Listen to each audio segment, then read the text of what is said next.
Hey, what's up, guys? It's Andy TPK and Incredible Matt back at it again with another podcast. And today we're gonna be counting down the top 5 best pop culture things of the year. Yeah. Anyways, Matt. So before we even start with that, Andy, I'm here to call you out. For what? So, we're recording this on December 21st, and Rise of Skywalker just came out. Unfortunately, yeah. And you made a very controversial tweet. Oh, my list. I don't know so how it was Andy, very controversial. So Andy, you put your Star Wars rankings. You said number 11 is The Phantom Menace. Number 10. Worst one. Number 10 is Attack of the Clones. Number 9 is Solo. Yeah. 8 is Revenge of the Sith. 7 is The Rise of Skywalker. 6 is The Last Jedi. 5 is Rogue One. 4 is Return of the Jedi. That one is a little contentious, but yes. 3 is A New Hope. Yeah. 2 is The Force Awakens. And 1 is Empire Strikes Back. Yes. I feel like that's a pretty solid list. My issue is, okay, why is Solo so low on your list? Why is Solo so low? It might have been my experience watching the movie, since I watched it like a drive-in, and a lot of that movie is shot in really dark lighting, so it's like it was almost impossible to know what was going on the screen. So I was like, this movie is not that good.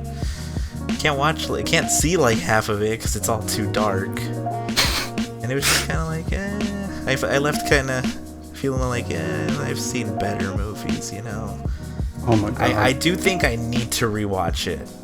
I think you need to rewatch it. It is on Netflix still, I think. So I would suggest giving that a rewatch. Yeah, some of these could probably move up or down. I watched the original trilogy again before seeing Rise of Skywalker, so that's why they're pretty high up, because I realized, damn, those are good movies. Return of the Jedi could maybe go a little lower, but I think overall the original trilogy is stomps on any of the other ones. Okay, but why? I see you have The Force Awakens as number 2. Yeah.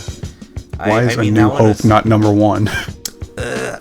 I mean, it's the first one, It's okay, but I feel like the acting was a little awkward, especially compared to the Empire, because you literally followed it up with my personal favorite. So, I have to compare it to its direct sequel, and not much happens. I mean, there's a lot of iconic stuff, and I liked a lot of the character interactions, but I feel like just not a lot happens. It's not as cool as the other ones. Okay, but I would argue A New Hope and The Force Awakens is literally just the same movie, but with different people. That's fair. I mean, why is A New Hope number 3 and not number 2? Because usually you would have the direct competitor or the sequel of it. That's just basically the same movie, lower than the original. Well, I just think that Force Awakens is a better version of A New Hope. I mean, it's a more modern film, so obviously you have better cinematography, and it just looks prettier, so it's more fun to watch. If I have to rewatch one of them, I'd rather rewatch The Force Awakens. Plus, I always thought the stuff with Finn leaving the First Order and stuff was really cool. That's what grabbed me. So that's why I think it's just more fun to watch, Well, I hope you for people who haven't seen Rise of the Skywalker, let's hope it pays off. Yeah, I mean, if some things pay off, that's it is an ending. The movie ends. We'll say that. I watched it. It's definitely gonna change the way you see Star Wars, for sure. To be fair, it's not the worst movie I've seen, okay? There's at least 4 other movies in the Star Wars franchise below it, so... One of which I think needs to go higher. Even then, to me, it will never be as bad as the prequels. Because I mean, I didn't watch them again, but I got a refresher on all 3 of them, and I'm like, God, those were so boring. Alright, but that Darth Maul fight where, like, I mean, that's iconic. Yeah, but that's like, I mean, every Star Wars movie has iconic moments, but like one fight isn't gonna save the whole movie, so like, yeah, if I were to watch Phantom Menace, I would skip to the last fight and then not watch it anymore. And then Attack of the Clones, skip to the last fight where the actual Clone Wars are happening. Revenge of the Sith is the only one which just like, I might sit down and watch the whole thing, because that one's like passable. Like, I can see it. I don't know, also, man. Revenge of the Sith, I think, is the first one I ever watched as a kid, so... No, mine was always episode 4. Like Even you, my first experience with the original trilogy was Lego Star Wars 2 on the GameCube. I played through that game not knowing anything about the original trilogy, so that was how I experienced the story for the first time. See, mine was like, I watched episode 4 first, and then I was like, oh, that's kind of cool. And then I, like, for Christmas one year, like, my dad got the trilogy, the first trilogy, episode 4, 5, and 6, but episodes 1, 2, and 3 on, like, VHS. So I remember watching, like, episodes 1, 2, and 3 on VHS, and I remember absolutely nothing from it. Yeah, I think even if I watched them now, I wouldn't remember anything. Because it's a lot of boring politics and stuff, which is, like, not what you want to see in a Star Wars movie. You want to see, like, a hero's journey. You want to see, like, you know, like, actually, like, an adventure, not just, like, oh, we're gonna be in this council room. Or, oh, like, all the Jedi are kind of assholes, and, you know, just, like, sitting around a room fucking talking about nothing, you know? I don't know, with the Rise of the Skywalker, I kind of might.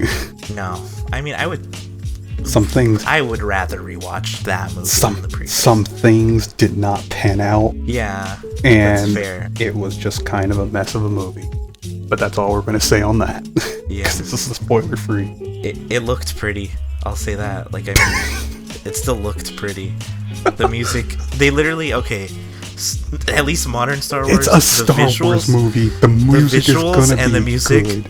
Perfect, yeah. And that's the thing, like, you know, at least I can have that to fall back on.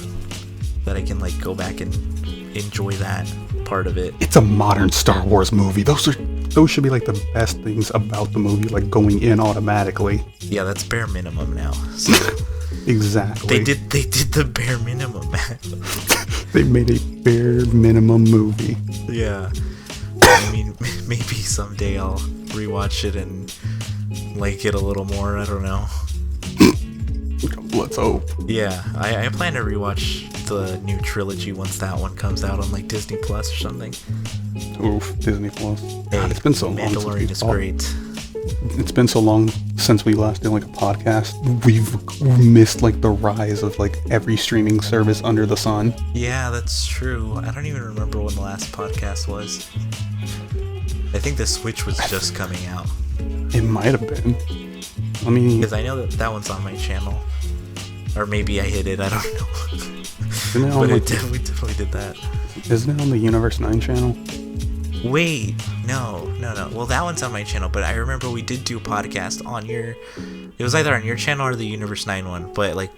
Universe 9... I forgot. I think... My podcast was when we did E3, like, 2 years ago. Yeah, that might have been the last one, actually. No way.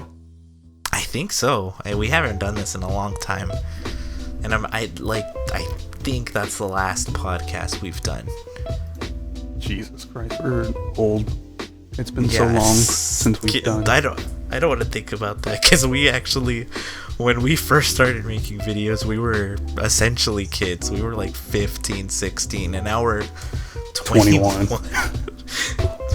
We're supposed to like have our shit. I mean, you have your shit together. I'm definitely not there yet, but no, yeah, we're not like well, I don't know how old your parents were when they had kids, but my parents definitely had like 2 kids by now, so same. It's just like, fuck, dude. And here we are making a YouTube video. Yeah. With 2 viewers. Sound about right. All right, are we done with the Star Wars? Yes, we are done with the Star Wars. The reason I brought up your rankings is because since it is close to the end of a decade, or 2019, I wanted to do a podcast on the top 5 pop culture pieces of 2019, including some of our favorite topics that we always talk about, video games. Yep.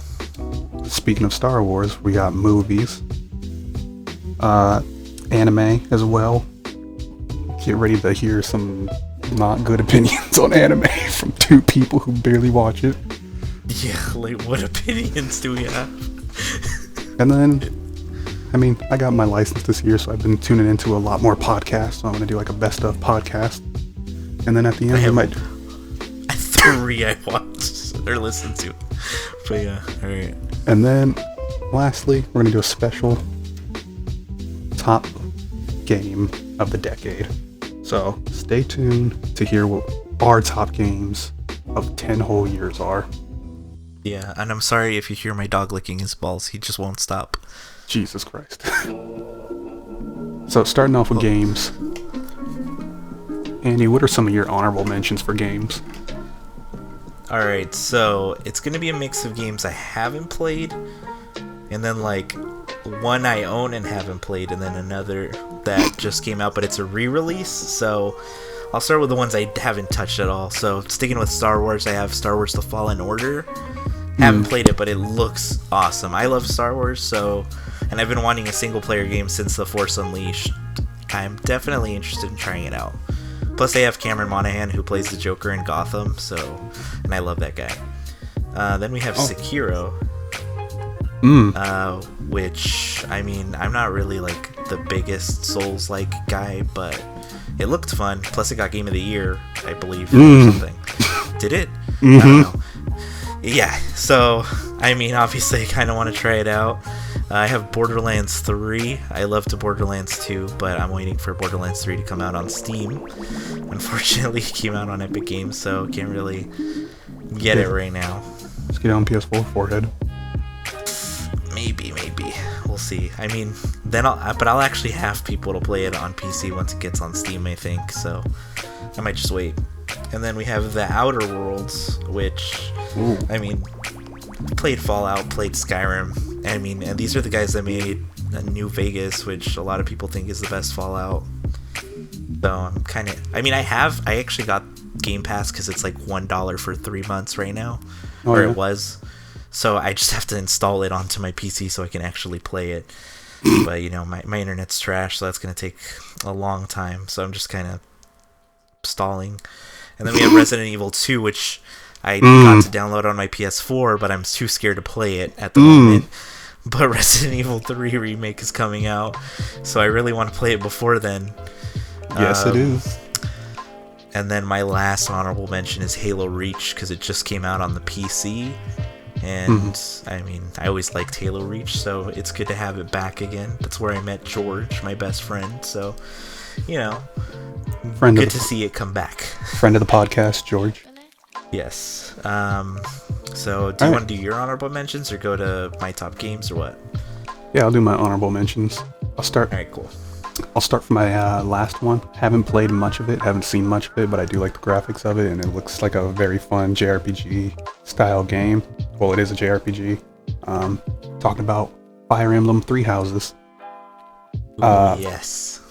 Honestly, if I get the money, I will probably end up buying it to fill the void in my soul, not my hole, for Persona 5.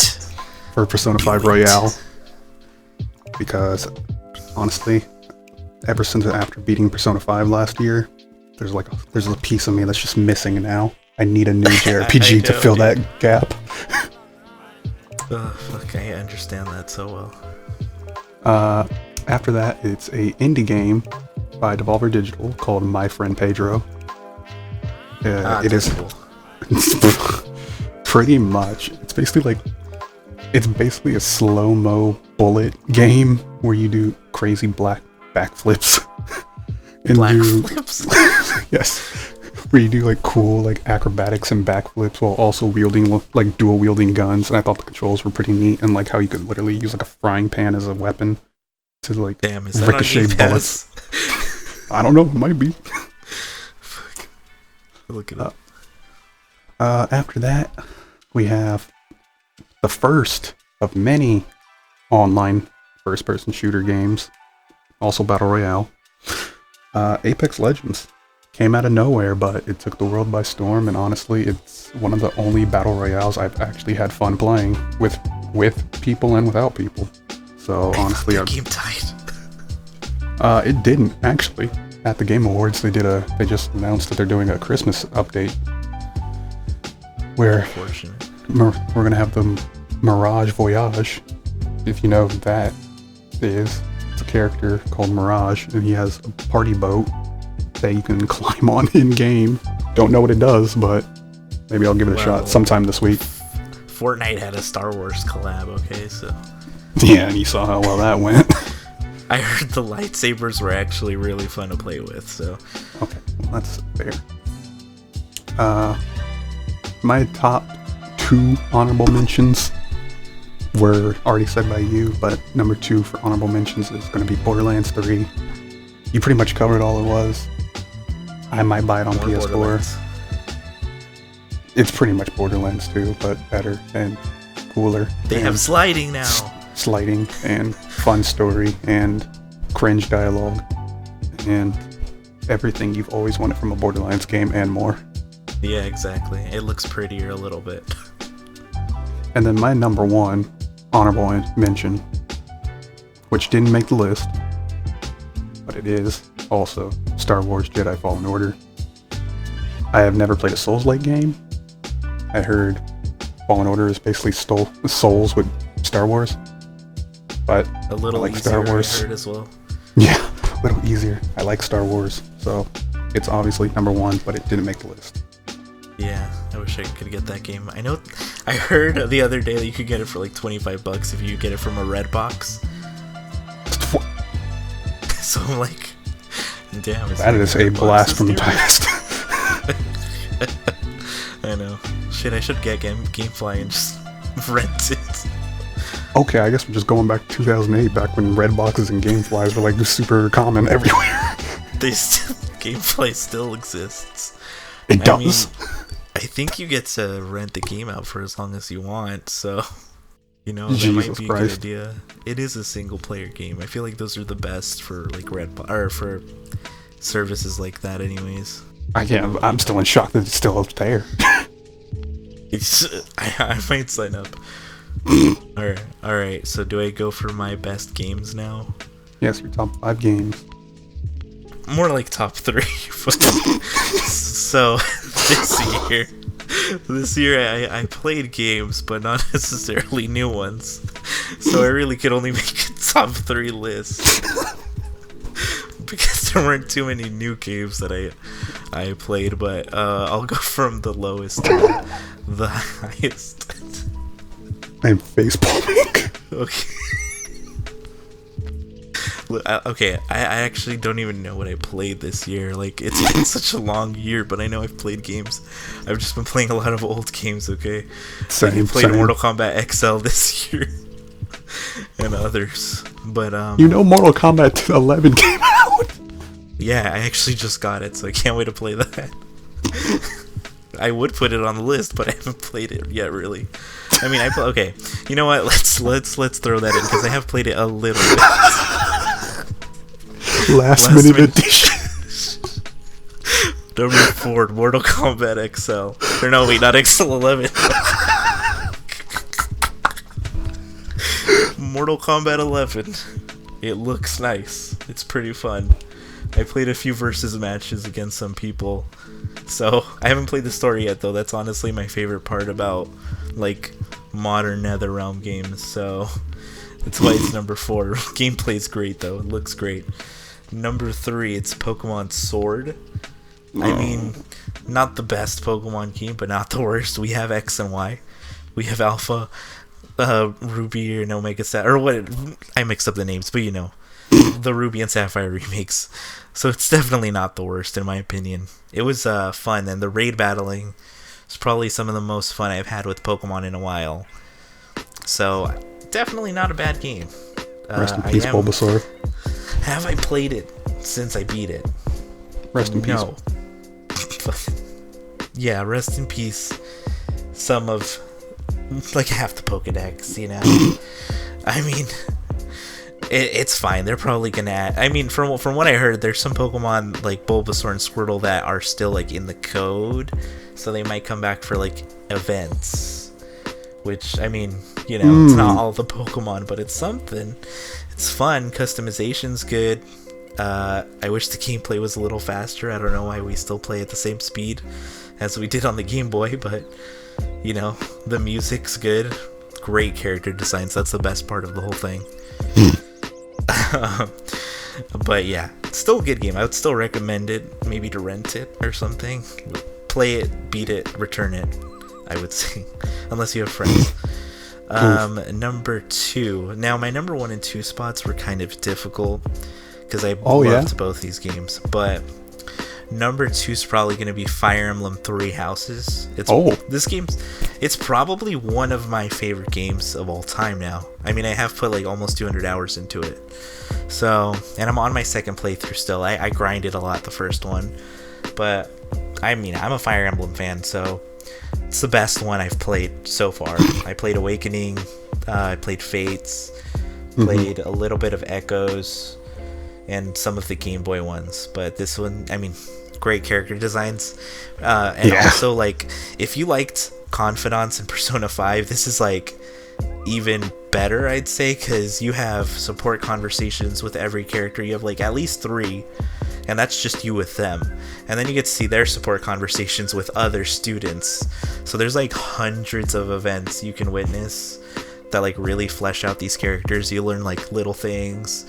And sometimes like if you, let's say you reached like support B with these 2 characters and then they have like support C with another character, they'll mention stuff from other supports too. Like just like little extra lines and stuff. So it really makes it feel like, you know, you really know these characters. So, and that they're like my main reason that I love the game so much. Gameplay's good, a little easier, I guess, than most Fire Emblem games, but if you really want to make it hard, just play on hard. Or they actually added a new difficulty. There's also free DLC that they update like with every paid DLC launch, which is great because not a lot of games do that. Good music. I mean, Fire Emblem's always had great music. And I would definitely recommend, like, if you have a Switch, that's like a must buy, because you're at least going to get 100 hours of playtime just from playing one route, plus there's 4 routes. So once you beat the game once, you can play it again, get like an almost entirely different story. So, you know, it's definitely a game that you want if you want to fill that void, especially if you love JRPGs. And my number 1, which I actually haven't beaten yet, but like, I think I know what it is. Yeah, just from playing like about halfway through, it's got to be DMC 5. Yeah. Honestly, I'm a DMC fan. I've played this year. I actually played and beat the original DMC. I've played 4 before, but this year I also like played through the whole thing, which I've never beaten it until like this year, and then I watched all the cutscenes for 2 and 3. So I became like a huge DMC fan this year, and DMC 5's like so fun, dude. The fact that you have 3 different characters with like completely unique play styles, and like you can create your own combos, upgrade them, and make like more badass combos. It's just fucking awesome. And also like the story's really good. I'm only on like mission 13, I think, so about halfway-ish, maybe, or maybe a little more, but it's really good. Also much better than DMC 4, which is still a good game, but that one was like unfinished, so it's good to see like an actual good continuation. The graphics are insane too. Never seen like a better, I mean, it's on the RE engine or whatever that they made for Resident Evil 2, so obviously like those graphics are insane. That's like one of the main reasons I want to play Resident Evil 2 also, just because like it looks actually so the graphics was good. The RE engine was actually built for Resident Evil 7. Oh, it was built for my bad. It was built for 2 for whatever reason. I haven't played that either, but that one looks even scarier than 2, so I might not touch that one. But no, yeah, definitely. Oh yeah, and that music, it's perfect. I love the music in that game. I could probably just listen to the soundtrack in my car because it's just so fucking good. Like, I mean, especially when you like build up a super high combo and get to like an S rank, and like it just gets more intense and fast. Nothing better than that feeling. So if you have a PlayStation or a PC or an Xbox, I would 100% say get that game, especially since it's been like on sale a bunch of times. I mean, I'm lucky that my friend bought it and I got to play it. So get fucking DMC. All right, that's my list. All right, pretty solid list, pretty solid. I'm gonna start off with a game unbeknownst to a lot of people, and really not really known by many, unless you've been playing this series for a long time. Resident Evil 2? No. It's actually gonna be Ace Combat 7. What? Excuse me? So, Andy, Ace Combat is a dogfighting game where, well, I mean, it is what it is. It's literally a dogfighting game. You cannot raise animals to make them feel equal. It's terrible, man. Ace Combat, okay. I really like flying games. I like games where you literally get to be a fighter pilot, and Ace Combat 7 is that and more. I didn't really play for the story, but I know I really liked it. Dogfighting. The flight simulator, got it. Pretty much. I know that there's 2 different flight settings you can fly on. I chose the easier one. Fair. I just like dogfighting games, so they're fun. Multiplayer is great. If you've played, the best I can say, or the best I could compare it to is, if you've ever flown in Battlefront or Battlefront 2, the new ones, it's literally that sort of flying. I'm interested to check it out since you put it on your top list. I definitely heard about it, but I was like, bro, I ain't gonna play no vehicle game. Oh, also, there's a VR mode where you literally get to be a pilot. I have not checked that out yet, though, even though I have a PSVR. Bro, who has VR money? What the fuck? Well, I do, but... The VR has one purpose, and we all know what it's for. We're not gonna say it. Looks to camera. Anyway. Yeah. Sidestepping that whole conversation. I'm technically cheating on my number 4 because it came out at the end of last year, but it is honestly one of my favorite franchises since I was a child.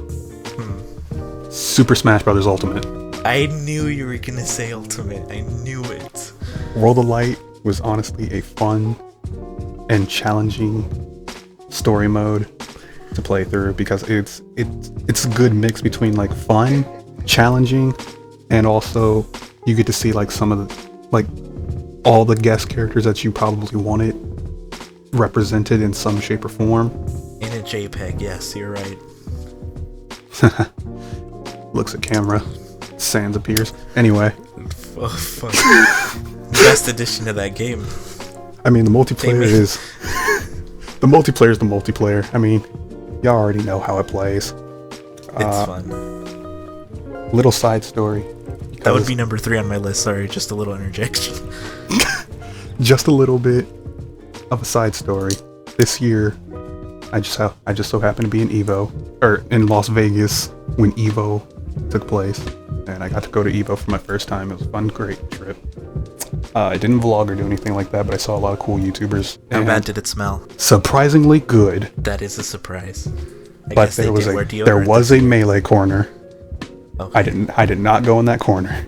Yeah, you would be demolished. I've heard all the bad things, and honestly, they're not wrong. The corner of like the free games, like where people just made like their own setups, was right by Artist Alley. So like sometimes the smell would waft over into Artist Alley, and I would always go over there because I bought a bunch of art and keychains and such, and it was not nice. But yeah, multiplayer is still fun. Multiplayer is still multiplayer. Still, my boy Little Mac still needs to get a buff. Just kidding. He's perfect the way he is. Still maining Mac, I see. I will say, it's good to see Smash be good again. Because, I mean, Smash 4 was okay. Smash 4 was good. I feel like Ultimate definitely fixed a lot of the issues, and I mean, it reinvigorated the series. I mean, we have every character. We have Joker in the game, and still getting more. Kazooie. Yeah, we're literally getting more past the Fighters Pass, so it's a pretty good game. Even though I only play it like once in a blue moon, it's and also like best Smash. I feel like Ultimate is what Nintendo has been trying to achieve for so many years.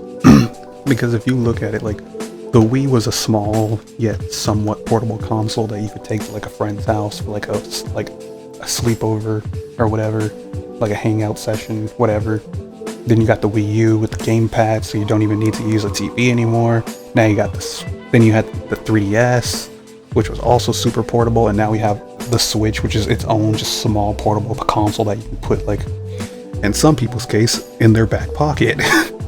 Dude, I wish we had the Switch in high school, because I just remember when Smash 4, like, the demo came out on the 3DS, and going to like the gaming club with you so we could like actually and that's such a nostalgic memory for me, because I just remember how excited I was to get to play Smash. And I think I like the 3DS version more than the Wii U version of Smash 4.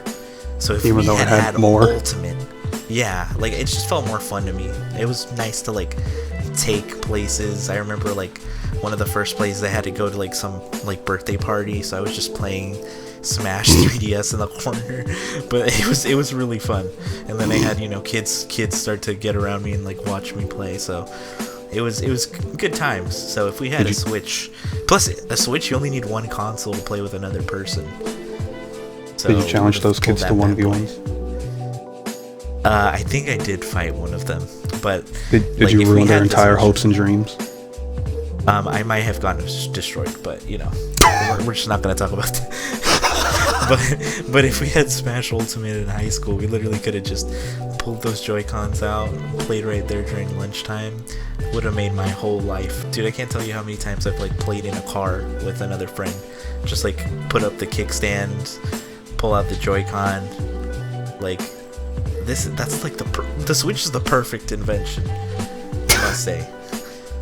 God, I wish I was a kid again. Fuck. Anyways, the nostalgia cast, more like. Yeah. All right, my number 3 might be a controversial one. So this is one of my games. I've played this series since I was from like 10 years old, which is going to be really weird when I say its title, but won Best Audio Design at the Game Awards this year, and I'm talking about Call of Duty Modern Warfare. Okay. The campaign was absolutely stellar. The graphics were amazing. The audio was awesome. I cannot stress how much I loved the graphics. The story was gripping. Everything about the campaign was awesome. Now let's move over to the cesspool that was multiplayer. Oh shit. Multiplayer is... The campaign honestly carries the heaviest load because it pretty much carries the game, because the multiplayer, while it did come out pretty fun, the maps were very limited and there were not a lot of like deviations into what people were using when the game launched. However, it was free to play at the time. When I put it on my list, there was no battle pass.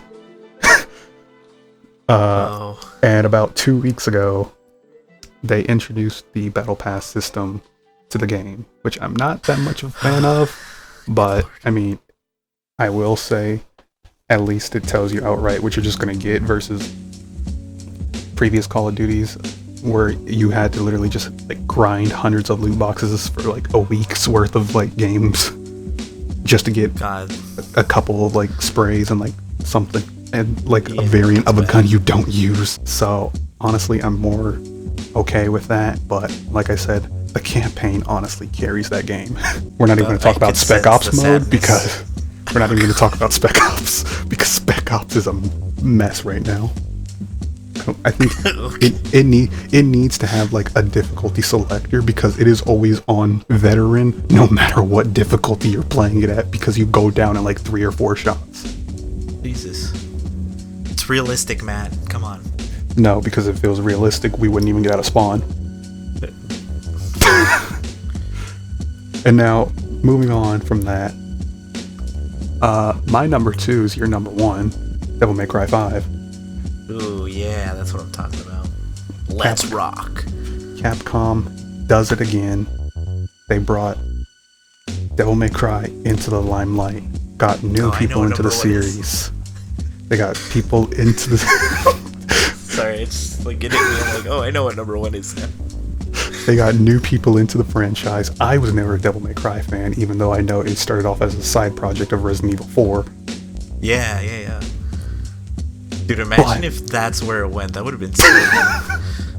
That would have been a weird twist, but I mean, with Code Veronica X, that's a different time. Different story for a different time. Okay.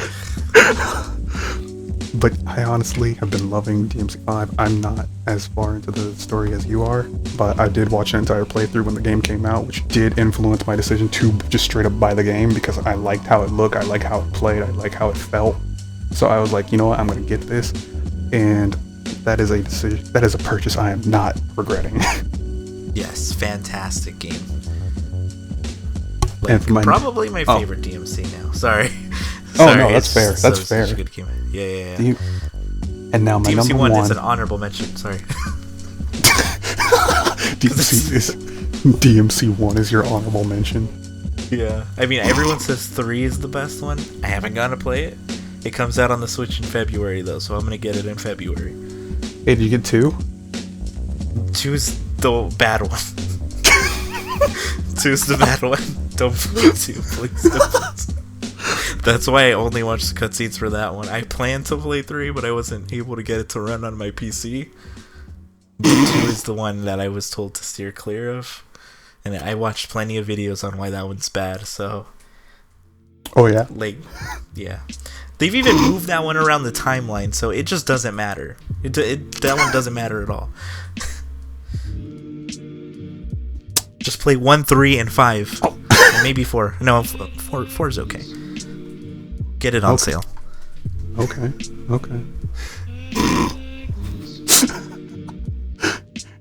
All right. So for my number 1, Capcom does it again.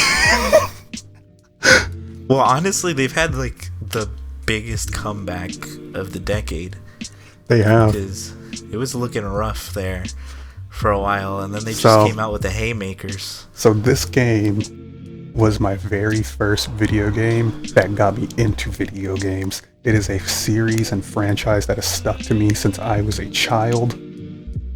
And this game being remade has honestly made me feel like I was a child watching my dad play Resident Evil 2 for the first time again. That Ratatouille scene, basically. Honestly, yes. Because Resident Evil 2 Remake is honestly my favorite game to play of 2019. It encapsulates all the goodness that was Resident Evil 2 1998, and they brought it to a modern era. They changed enough to make it a completely fresh experience for every returning player. Everything about that game is just amazing. I highly recommend it. I cannot recommend it enough. And I'm extremely excited for Resident Evil 3 when it comes out in, I think, April. Yeah, Jill is my favorite, so I'm glad. I haven't really played them enough. Oh, Claire Redfield. I'll say. Oh, and also Jill Claire Redfield is my favorite, so kind of biased. Oh yeah, super. Dude, Matt's obsessed with Resident Evil. I just like to say, in high school, this man would recap the story of the entire franchise multiple times. I wouldn't be able to focus through the whole thing, but he went through every single game, telling me what happened in every single game. And it definitely happened more than once. So Matt is a fanatic. He's the reason we were playing Resident Evil 1 on the channel a long time ago, and even though that game did not run on my PC, he was still pushing us to make those videos. Now, have I beaten that game? No. But, you know, I mean, Resident Evil's great. 4 was part of my childhood, so that was my experience with it. I got to play, like, I think there was like a raid mode or something. I forgot what it's called. But you mean a Mercenaries mode? Mercenaries, that's what it was. My cousin had it. He had like a PS2, so we would just take turns playing that. and it was really fun. So I'm excited to play 2, and 3's looking Did your cousin nice. Huh? Did your cousin unlock Wesker for the secret unlockable character? Bro, I don't even know. I was like fucking 3 years old. No, not 3, but I was young. I don't think so though. I don't remember seeing Wesker in that game at all. But I'm excited to see the remake and that new multiplayer mode, Project Resistance or whatever. Yep. Which is, it's pretty dope that like they released that trailer and everyone was like, bro, what is this trash? And then they're like, actually, that's just the multiplayer for 3. That shit's free. I love how they announced it as like, oh, we're going to be looking at the campaign aspect of Project Resistance, and then it's just the RE3 trailer. Dude, for real, like when I first saw the Project Resistance trailer, I was like, dude, they're really still doing this? I thought we moved past this, Capcom. I thought we were gonna do like good games now. I think it still has I still think it has the potential to be a good multiplayer mode. I think whatever comes out of Project Resistance is going to be 10 times better than Operation Raccoon City or Umbrella Corps. I mean, it looks fun, kind of. I mean, I like Dead by Daylight. It's kind of like that, but with Resident Evil. Yeah. Nice list, Matt. Alright, so going from there, we'll start. Now that we talked about games, let's talk about the biggest topic that I probably have for both the actual and my honorable mentions. Movies. I have a small list, baby boy. Oh. Let's go. Well, no, I have like top 5. I didn't get honorable mentions because I couldn't think of any that I was like, you know what? It was good. Not Rise of Skywalker, I can tell you that. Oh no, that's not on my list. So, let's go through. Oh, you don't have honorable mentions, do you? I'll say this. There's actually a few movies I heard about, so maybe I can list them off, or at least one. Okay, no. I wanted to see The Lighthouse, because I mean Robert Pattinson got announced as Batman, and I only knew him from Twilight, so I was like, oh god, yikes. But then I saw everyone saying like, no, actually he's like a really good actor.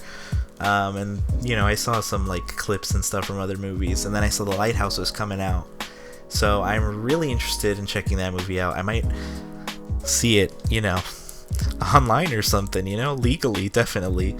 But I definitely want to check that movie out. Yeah, looks like camera. It looks great. I want to check that out. And Parasite, I've seen on a lot of people I follow's like top lists. That's like number 1 for everyone.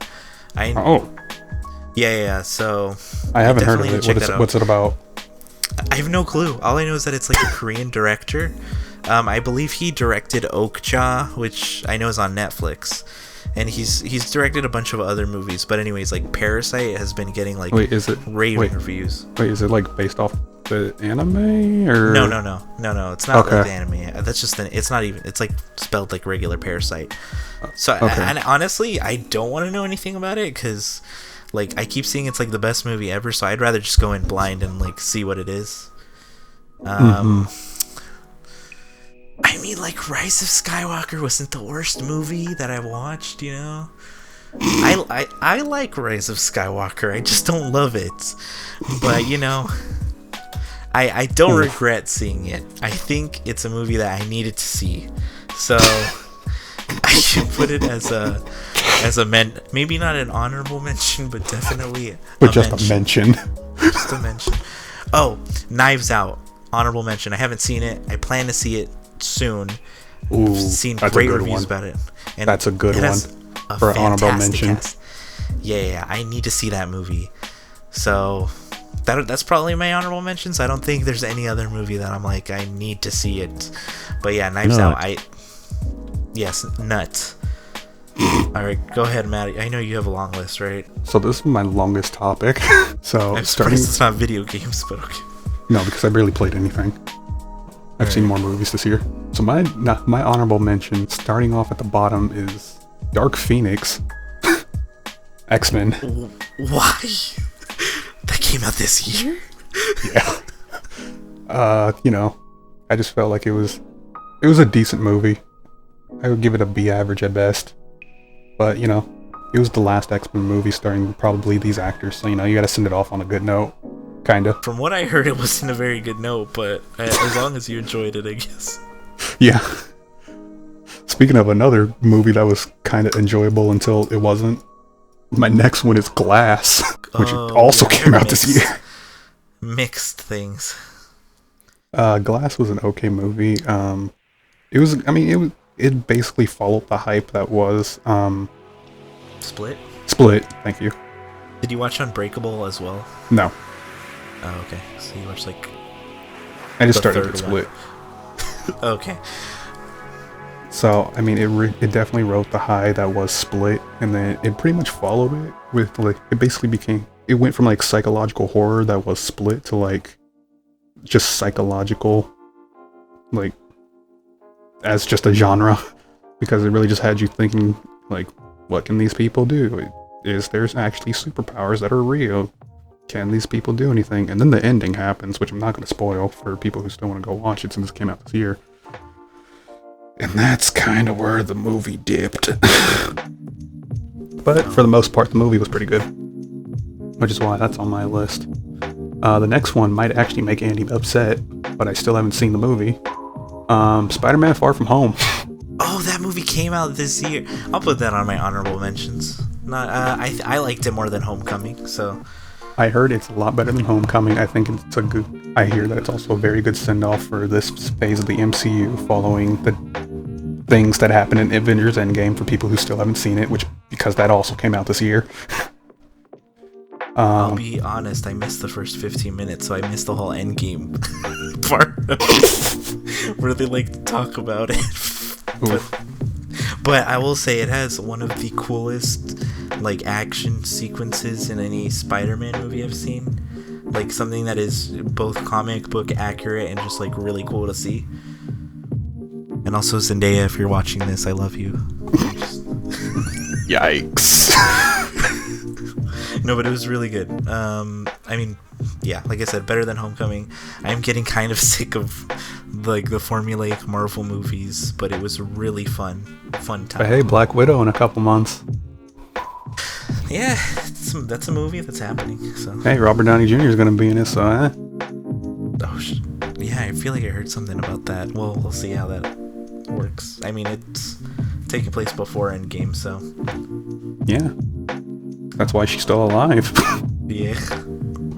I'm honestly most excited to see David Harbour as Red Guard, I think is his name. Red Guardian. Red Guardian, my bad.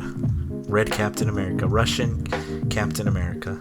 Yep, because every great American superhero needs a Russian counterpart. Looking at you, Superman. Hey, the trailer for the Russian Superman animated film just came out, so go check that out, based on the very popular comic, Red Sun. And speaking of Superman, just a small off-topic thing. Hey, Witcher came out yesterday. Oh yeah, I've heard Henry Cavill, if you're listening, as well. Oh yeah, you're a cool guy. For sure, Henry Cavill. Yes, we all love Henry Cavill or Cavill, whatever. And your Overwatch main is garbage. He plays Overwatch? He said he hasn't played it in a while, but his main is Symmetra. Interesting. Which I would have figured, like, Superman would probably go for, like, I don't know, Soldier 76 or Reinhardt or somebody like a tank, but nah, Symmetra. Okay, so now we need him as Symmetra in the live-action Overwatch movie. But without the blackface. Please, no.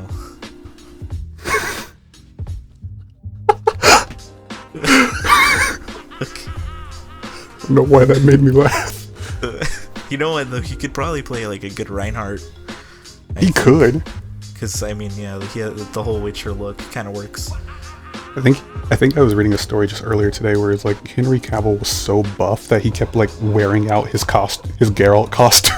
Yeah, so they had to make multiple versions of the costume so he would stop breaking them. Dude, that guy's a beast. I mean, hey, he did that shotgun like fist reload in Mission Impossible. So I mean, that was iconic. That was iconic. It is. Hey Matt, put a GIF up when you're editing this. Thanks. Yes, please. Alright, so my next movie for my honorable mentions. I actually didn't see this movie, but I heard a lot of good yet strange things about it. Once Upon a Time in Hollywood. Pretty good movie. Yeah. Did not see it, but I heard a lot of good things. Margot Robbie was good. And I guess so were her feet. Well, you know Tarantino. There's always a lot of feet. I rate her feet okay, but I could have done without the feet. That's all I'm saying. Yeah, I definitely didn't need the close zoom in shot of feet in this movie, but you know. And now When you're watching. Yeah, we're just gonna stop that conversation with the feet. Yeah. And now my second to last honorable mention. Detective Pikachu. Oh, Detective Pikachu, I forgot that was this year. That honestly is a very interesting and fun take on Pokemon in a realistic setting. The characters were okay, but really we just came to see how Pokemon look in the real world, and it looked about as cool as we thought it would. Sometimes a little creepy. Ryan Reynolds, always a win. If you're listening, I'm going to be seeing Free Guy when it comes out, don't worry. For sure. Yeah, also can't wait for your cameo in Ruby. What? Okay. No, it's a joke. Okay. Because he just came out with a cartoon, I think, like yesterday, and it was worked with Rooster Teeth and Ryan Reynolds. That's wild. I saw Barbara tweet about that. I didn't actually watch the video, but I was like, what the fuck?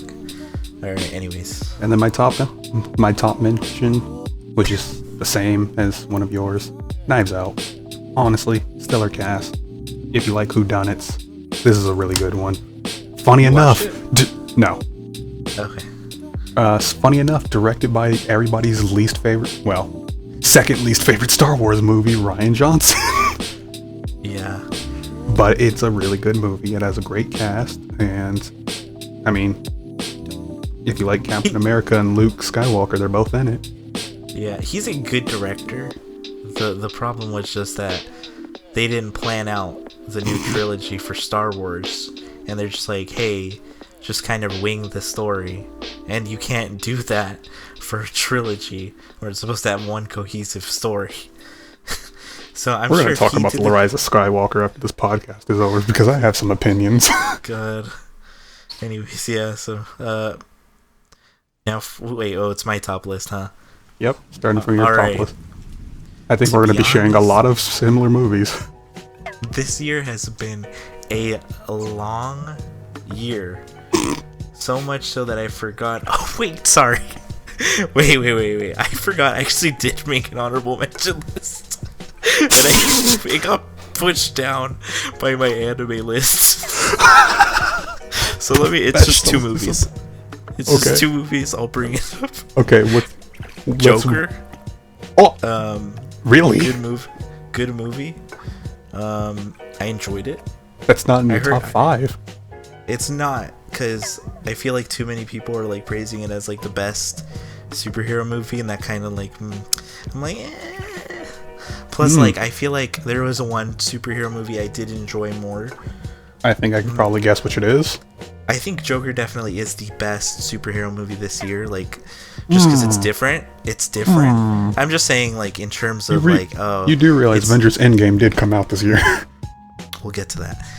Joker is though it's just a remake of Taxi Driver from what I've heard, and I read the plot and it basically is, so it's not necessarily original or anything.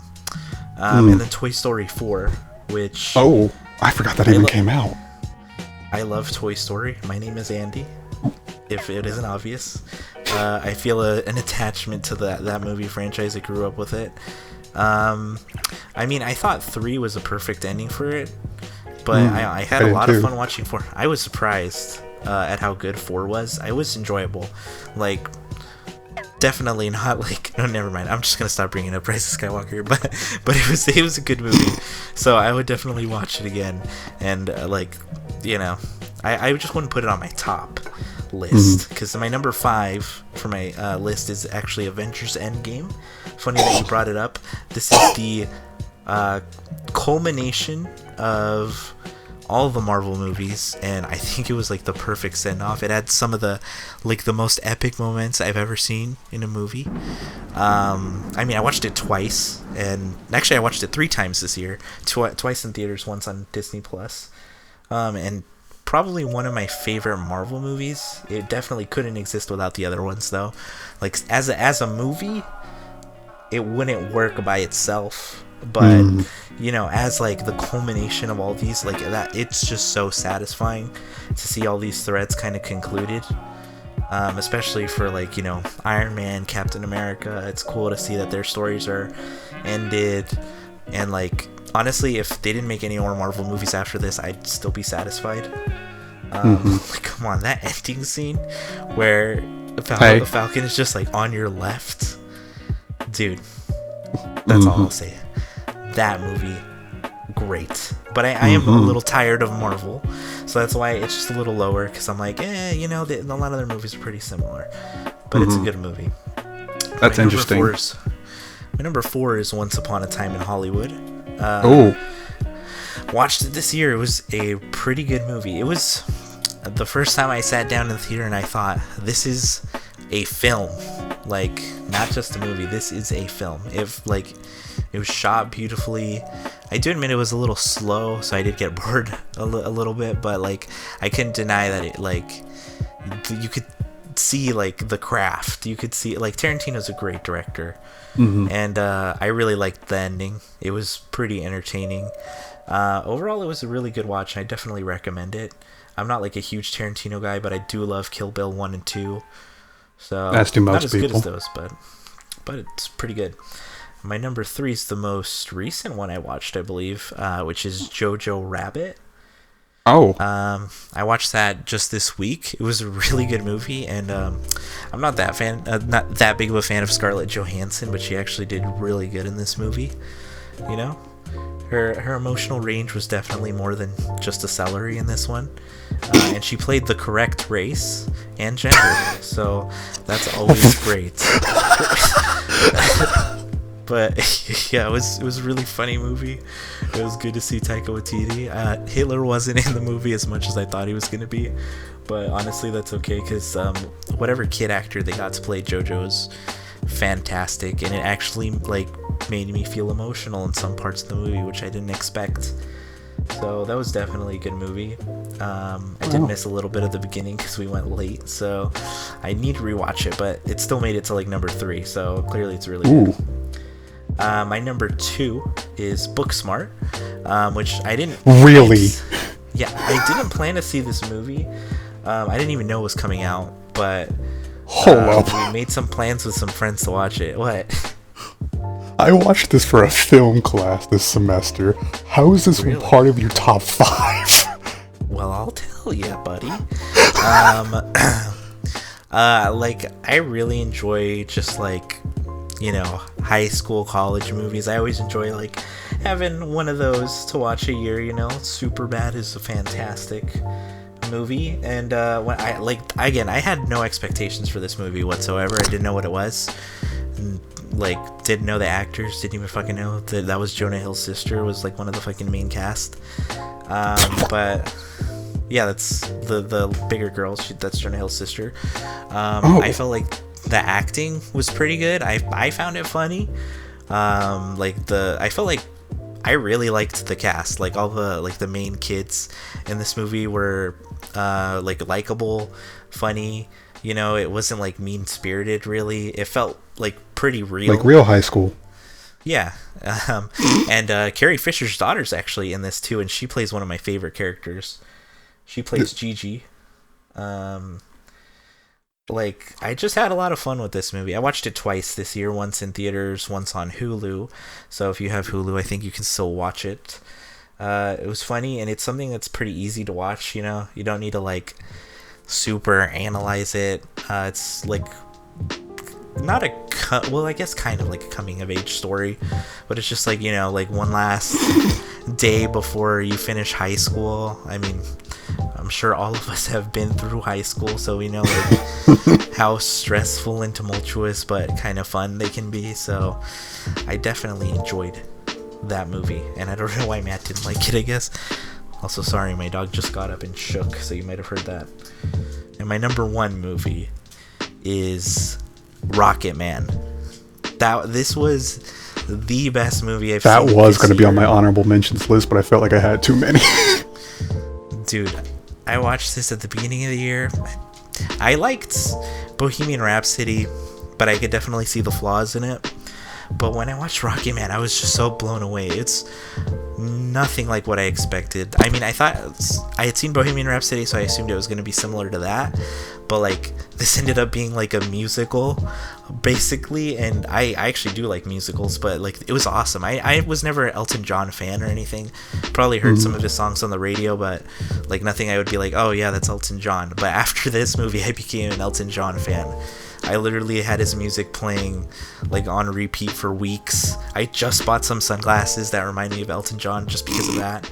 They're like $4 and I'm like, hell yeah, I'm getting these. So that like the acting was great. It was entertaining all the way through. The music was great. I like that it wasn't just like they didn't just get like clips of Elton John singing and shove it in there like Bohemian Rhapsody, but like they actually had Taron Egerton sing all the songs like himself. Ooh. So yeah, it would like he's a really good singer too, like surprisingly good. If you've watched, I mean, this movie isn't very good, but Sing, he's in that movie as like the gorilla, and he does an Elton John song in that. Actually, I believe that's actually why Elton chose him, because he like heard that version. He's like, yo, this guy's really good. But yeah, like the acting's phenomenal. Characters, I love them. Made me a fan of Elton John like as a person, and I really liked his story. And this is probably like, I could probably like rewatch this movie forever, dude. This is really good. Spider-Verse didn't come out this year, did it? Sorry, No. Okay. Spider-Verse would be my Fun best fact. of last year, sorry, but... Fun fact, Spider-Verse, I think, just hit its 1 year, like, anniversary of being out, like, yesterday or the day before. Now that movie, I'll say that Spider-Verse is my favorite movie of all time. Like, for real, if I'm just gonna do a top 3 right now, Spider-Verse, then it'd be Back to the Future, and then probably Empire Strikes Back. But yeah, anyways, fantastic pretty solid movie. list. Please watch it. That's a pretty solid list you got there. Now mine is going to be all over the place. All right, I'm curious, because my spot for number 5 was very hard, because that's what you said. I really like superhero movies, but there were 2 that came out this year. One was good, the other one was also very good. So I'm just putting them both as my number 5 because they both had equally enough flaws for me to say, This man. Right. So my number 5 is Captain Marvel and Joker. What? I know a lot of people, because Captain Marvel, let me just get this out of the way. Captain Marvel is my favorite Marvel hero of all time. Don't at me. Even Captain America? No, Captain Marvel was always my favorite. Captain America was my second favorite. That is. But since Captain America was in more movies than Captain Marvel since the beginning, he became my MCU favorite. Okay, yeah. But Captain Marvel has always been my favorite MCU hero. We're just getting that. We watched the movie together. We watched the movie together. Andy and I went to go see Captain Marvel together. So there are a lot of, like, it was a very funny buddy cop movie, but I really can't see her really doing much on her own, in her own movie, which is why I feel like Captain Marvel 2 should just be another buddy cop movie between her and like a slightly older Fury, which would be even better. Or like somebody else from the MCU, that would be honestly kind of good, but I honestly don't think Carole Danvers, played by Brie Larson. Brie Larson, if you're watching this, you're an amazing actor, don't worry, you're awesome. I just can't. But Captain Marvel, honestly, was one of my favorite movies from Marvel. Great, by the way. Brie Larson is great in that movie. And Scott Pilgrim vs. the World. What did she play? She played the blonde ex girl.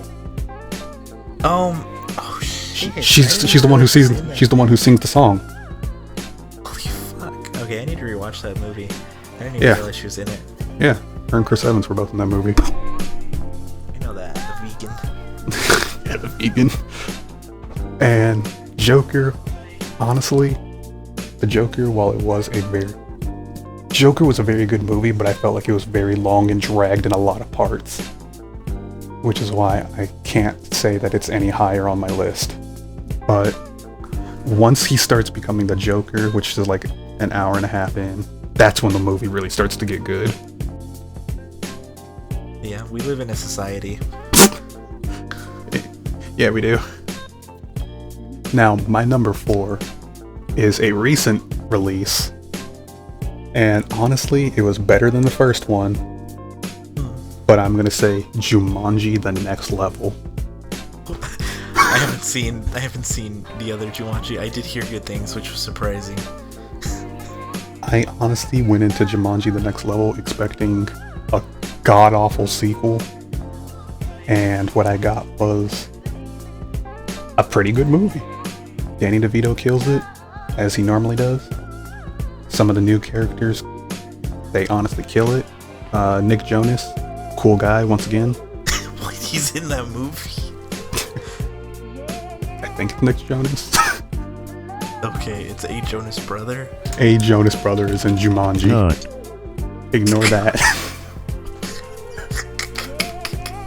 Let me double check. Now I need to watch these movies, because, I mean, obviously we all grew up with the OG Jumanji, and maybe Zathura, if you were a Cartoon Network kid, because that's where I saw it. But I never expected these to actually be good movies. I'm surprised. I was right, it was Nick Jonas. Alright, lit. Yeah, No. Jumanji 2, honestly, all-star cast, very good movie.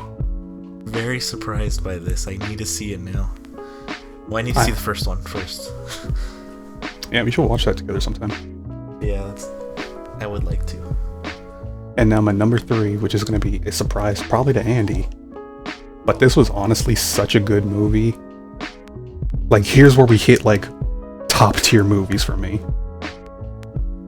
But this movie was honestly a surprise, but very good movie that I enjoyed so much. And I didn't really even know much going into it, but Ford versus Ferrari. Oh, George told me he watched it. I didn't know anything about this, to be honest. Yep. Christian Bale and Matt Damon team up together to make an amazing movie. If you don't care about cars, that's fine, because you don't have to, because those two honestly make the movie with how, like, good their on-screen relationship seems to be, because it honestly just engrosses you in its world, and by the end of the movie you're just rooting for them. Also, John Bernthal, Punisher, also in this movie. What the hell? Yep. That reminds me, I still haven't finished Daredevil Season 2. Which I did start this year. Because I was like, I haven't watched the other seasons. I hear they're good. Let me rewatch Season 1. And then I did. And then I watched Jessica Jones. And then I was like, alright, time for Daredevil Season 2. And I got halfway through and forgot I watched the show. Good show, though. Yeah. Ford vs. Ferrari, good movie. Go check it out. 100%. Recommend. Now, my number 2. This movie had some issues. But most of the movie had me engrossed in its world. And it's had me engrossed in this world since the first movie in this trilogy so far. But John Wick Chapter 3 Parabellum is such a good movie. I love the John Wick series. Since the first one, it's had me like wrapped in its world of like John Wick. I've only watched the first one. I actually watched the first one for the first time this year. So I would highly recommend number 2 and 3. Okay, I definitely need to check this out. Because Keanu Reeves feels like he's playing just Keanu Reeves acting, but he's just an assassin. Like John Wick in Chapter 3. Like, Chapter 2 ended like an hour before this movie picks up. What the fuck? So You're breathtaking. Yeah. In between John Wick Chapter 2 and Chapter 3, Keanu Reeves had the time to go say, "You're breathtaking." But John Wick 3 picks up after John Wick Chapter 2, like an hour afterwards, and it just keeps going. Dude, that sounds insane. I need to watch this. What the hell? And honestly, John Wick Chapter, like, John Wick from John Wick 1 to John Wick 3 takes place within, like, I would say, like, a week, like, in movie verse. Holy shit. Now that's how you make a trilogy, people. So, John Wick Chapter 3, I did think it was slow in a few parts, though. Halle Berry and John Wick training and killing people with their dogs. Honestly, one of the coolest parts of the movie.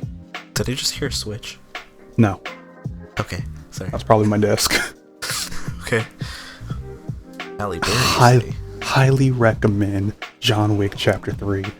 Honestly, the whole John Wick like trilogy is super good. Go watch them all. John Wick Chapter 4 is coming out, I think, somewhat soon. I think it comes out the same day as The Matrix. Oh shit. And that's now, gonna be interesting. well, people are trying to like make that date officially like Keanu Reeves Day. Oh, it should be. I'm like, I think I know what your number one's gonna be, and I'm a little surprised, but I mean, my number one, it should be obvious at this point. Andy's already said it. Avengers Endgame is the perfect culmination of 21 Marvel movies. not surprised. It has callbacks all the way to 2001 movies, back when The Incredible Hulk just came out. It was not 2001. Okay, let's I'm going to look it up right now. It was like 2006. I thought it was like 2005.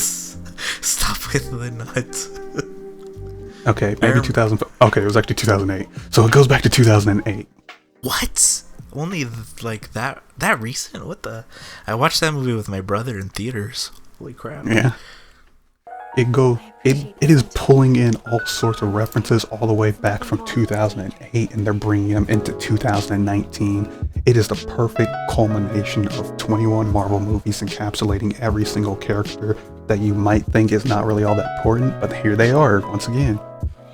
A lot, especially considering they shot these both back to back with Infinity War, so Captain Marvel was filmed like after Avengers Endgame was already wrapped up, and they kind of pushed her off to the side, which is why it felt like that.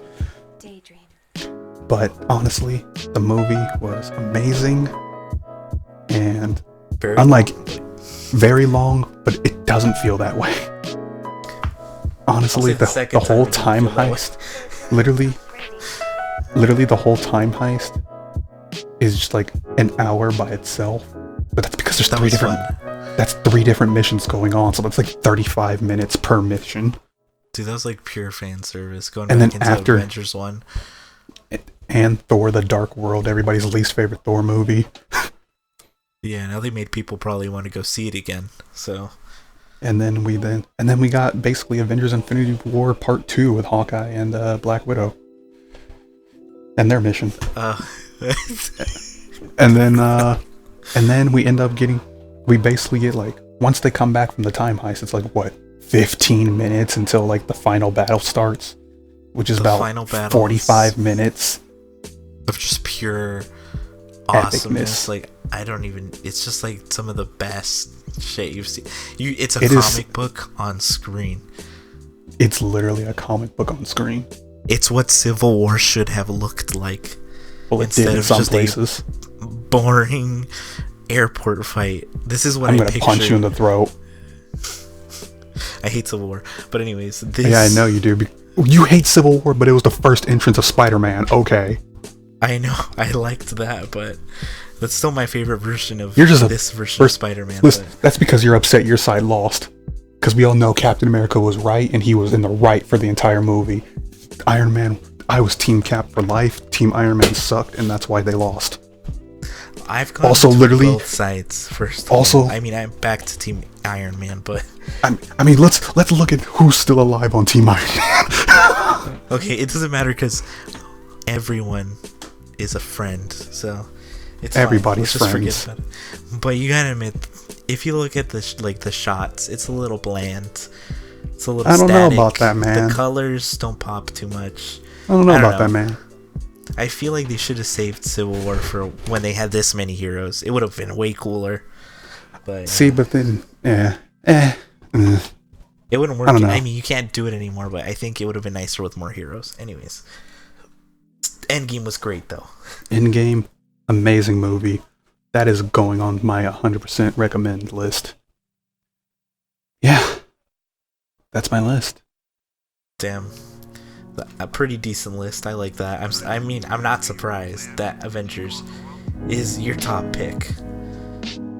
I mean, that was like our whole high school was just talking about the MCU, so. It sure was. Alright, what else do we have? What else are we gonna talk about? Alright, so here's where it starts getting a little screwy. Because now we got some places where me and Andy are not very well versed, but anime. Oh, shit. I doubt George is back. He's not, so we're just gonna have to go with what we know. So Andy, what are some of your top animes of 2019? Or your honorable mentions, at least? My honorable mentions. Now I haven't been too tuned into anime this year, so, but I do know that some good ones did come out. My honorable mentions, starting from the bottom to the top. What the fuck was that? Nothing. Mob Psycho 2. Now I watched Mob Psycho season 1 and I loved it. It was probably one of my favorite seasons of anime I've ever watched. For whatever reason, I just didn't watch 2. I was just like, I don't feel like it, but I know it's good, so I plan to watch it eventually. I just have to be in the mood to see an anime. You know what? I'm gonna throw in another one that I just thought of. I think the new season of Attack on Titan came out this year, season 4, and I've heard a lot of really good things about season 4. I haven't watched since season 1, so I need to get back into that. But I heard it's getting really good, and I'm sure it's a little more fast-paced than the manga. I hear they kind of fix some of the slowness that you get in there with like the politics and stuff. So yeah. Number 3 is The Promised Neverland. To be honest, don't know that much about it, but I've heard everyone recommend it. Same thing with Vinland Saga, which is also on my list. Everyone says those are like 2 really good animes, so I've to know nothing about them at all. I see. And my number 1 honorable mention is Dr. Stone. I've heard about Dr. Stone for like at least the past a year or 2, just from the manga, because I follow some people that are really into anime and stuff, so I already knew it was good. And I mean, I know George has watched it, he really likes it, and he showed me a lot of screen caps, which it has some of the best screen caps of any anime I've seen. All I know is that it takes place like in the future, I guess, and everyone's turned to stone. In the future past. Guy, the future past, yeah. And the scientist guy's like, let's bring everyone back or something. I don't know. A lot of science and stuff. So definitely want to check that out. That'll probably be like the next anime I watch, realistically. Oh, and then, sorry, I'll throw in, I think the new season of Is It Wrong to Pick Up Girls in a Dungeon came out, and I know that sounds bad from the title, but I swear it's a really good anime. The first season was really good. Don't worry, I have some kind of garbage ones on mine too. I would say Fire Force on the honorable mentions, but because I read the manga, and I stopped after, I don't know, I was like on chapter like 50 or something. And then I watched like the first episode of the anime, but I just never felt like picking it back up again. And then also I don't like that one of the characters is just pure fan service, because I feel like it's a little much. Yes. Like, I can't watch that anime around other people, you know? So Just don't. I'm just, yeah. So I just kind of am like, oh wait, the anime, the opening and the ending though sounded fantastic. I have them on my Spotify, so Bro, Yeah, that's sometimes my I'll be honorable blasting that mentions. while I'm going to school. Dude, it's really good. Alright, what are your honorable mentions? So my honorable mentions are basically just going to be just new seasons of already existing shows. So starting, and a few new ones, but starting from the bottom, actually I'm not even going to say the new season 3 of My Hero, because I'm finally catching back up. Season 3, really good. Watch My Hero, it's My Hero. It's basically like if you want Marvel movies, but in teenager Japanese form. Wait, did you say season 3? We're on season 4, bro. Yeah, I know. Okay. I'm just now starting season 3. I'm pretty sure season 4 is also going to be pretty good. Yes. So yeah, if you like My Hero, definitely go watch the new season. Or start the show because, it's a good show. If you like Marvel movies, like I do, as you heard me rant about like 3 of them. Or even if you like any shonen anime, if you like Dragon Ball, if you like Naruto, if you like Alright, don't those kinds of shows, I'm saying. Alright, don't ruin it by saying Dragon. Hey, Dragon Ball is... God, we're not going to have this conversation. Anyways, it's a really good show. It's like a refinement of the shonen genre, so it's fun. Yeah. And then I know I'm probably about to put something on that's already on your list on here, but the new part of JoJo's, but I haven't seen a single episode of any JoJo series. But I'm putting it on the honorable mention list because, I mean, it's JoJo's. Have you heard the song? Oh yeah. I mean, fantastic. Really, I've been looking so hard to put Il Vento d'Ore on my Spotify for so long. I haven't even covers. There's like one cover of it, and it's not even all that great. And it's like, I just want like the actual song of it. Like, come on now. Like I have Bloody Stream, and I have like, what's the other one?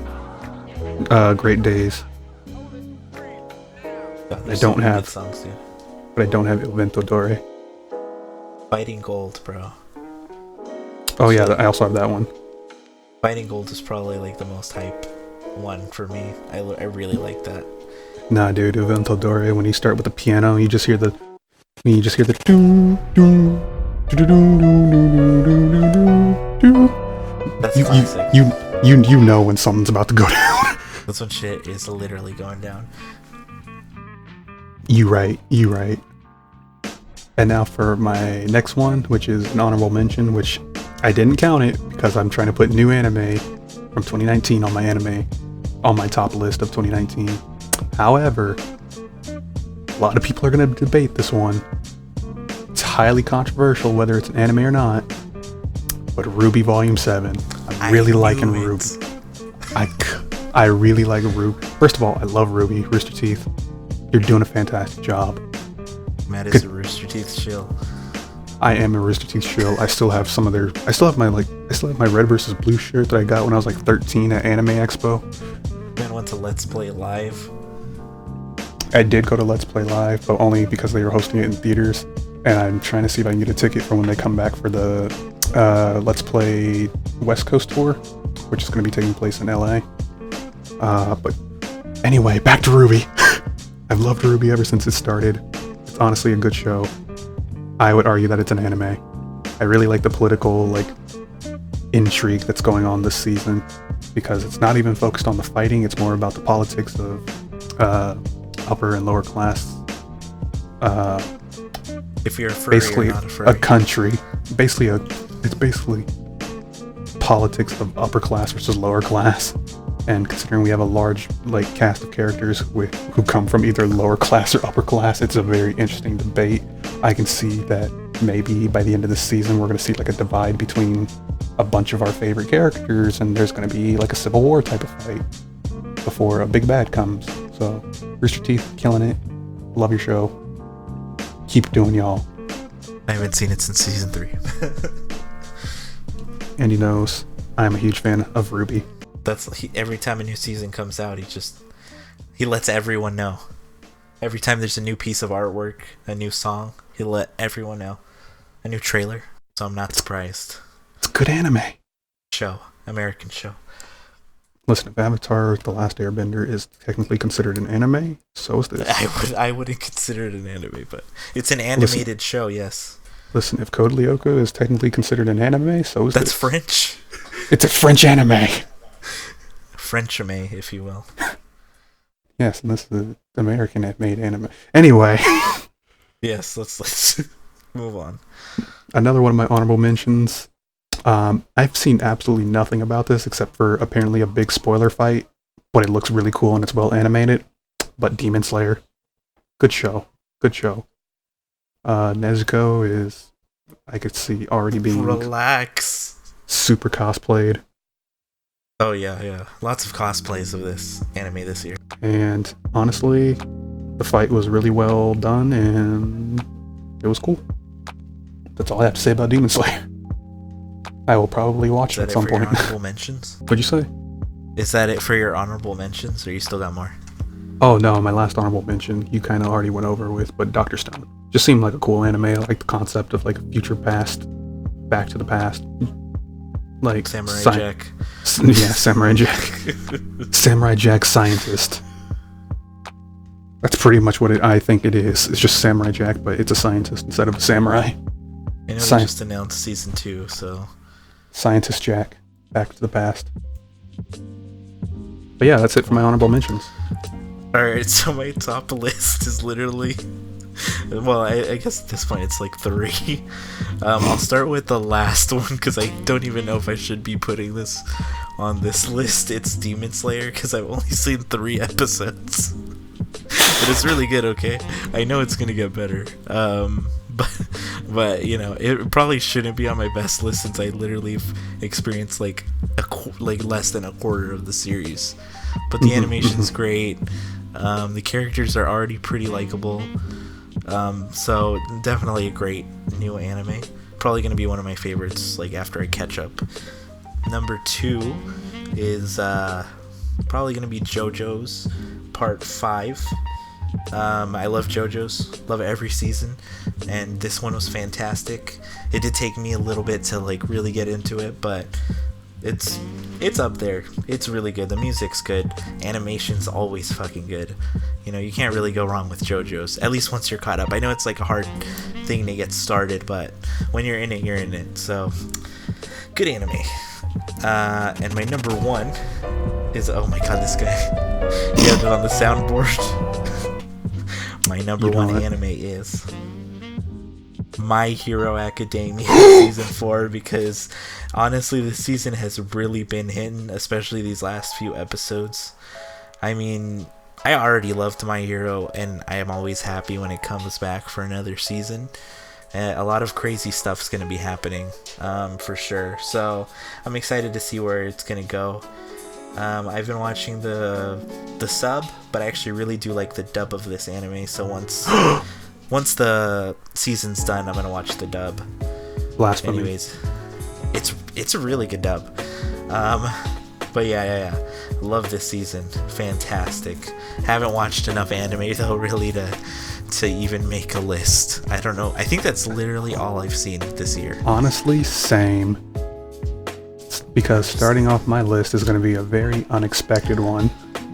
One that most people would be like, really? It's going to be... It's a fun little anime. It's a short one. Magical Senpai. It's fun. It's cool. This fair. I've just seen the character. That's it. I kind of understand what it is, but... It's basically a goofy comedy. Like every episode's like 12 to 13 minutes. It's it's just a comedy. A lot of fan service though. Oh yeah, I bet. I mean, it's all about a girl who's just trying to be a magician, but every time she's around people, she gets nervous. And or naked, probably. I'm assuming. No, because this is on Crunchyroll, so of course not. Okay. I mean, they have some questionable stuff anyway, so. Yeah, looking at you, first episode of Goblin Slayer. Oh god. We're moving on, please. Moving on. We have Oresuki. Are you the only one who loves me? which is a really good show. It is a comedy where the protagonist it's basically a harem anime where the protagonist gets, like, in the first episode, gets dumped by every single one of his romance. Like, he gets rejected by all of his romance options for his best friend. Except for one person. Shit. And one person's like the shy librarian girl, but she's like she's super smart, so she's orchestrating like a lot of stuff in the background. And one of the best moments is, like, you know how most animes are like, season 1 is 12 episodes and usually like 11 is like the big shocking twist. Yeah. They have an episode 11 moment in episode 3. The fuck? This actually sounds kind of interesting. It sounds like an inversion of like what you would normally see in one of these. It is such a good anime because it's like, it starts off subverting a lot of expectations of just typical harem anime. Now, I've only watched like up to like episode, I want to say like 5, so I think a lot of people are saying like after that it pretty much starts returning back to normal harem trope, but just the first half of that season is super good and interesting. So that's why that is my number 3. Number 2, going on a similar trend. I have a lot of comedies on mine. But this one takes the cake because it's basically 4 different comedy shows in one. And of course, I'm talking about Isekai Quartet, which did come out this year. I've also heard of this. Don't know anything about it, but so this is Isekai Quartet is basically a short show where they have 4 of the main like isekais. So I believe it is ReZero, Konosuba, Overlord, and Tanya the Evil Saga. And they're all in a chibi form where they're all like stuck in a classroom or stuck at a school, and they're all trying to work together and try and go back to their own shows. Okay, now I remember what this is. I haven't seen it, but the fact that it had ReZero and Konosuba interested me. And of course, I love Konosuba. It's honestly my favorite isekai of all time. Probably best anime of a while. That was a fun thing to watch all together. Definitely. Yeah, it was. We watched it as a group. It was fun time. It was hilarious. And I watched season 3 alone because nobody else did. Season 3 exists? Or season 2. For real? Or season 3. Yeah. I think it is. I think it's season 2. I don't know. I haven't watched it. Might be. Still. Or I only watched half of it. But yeah. And my number 1 was actually one of your honorable mentions.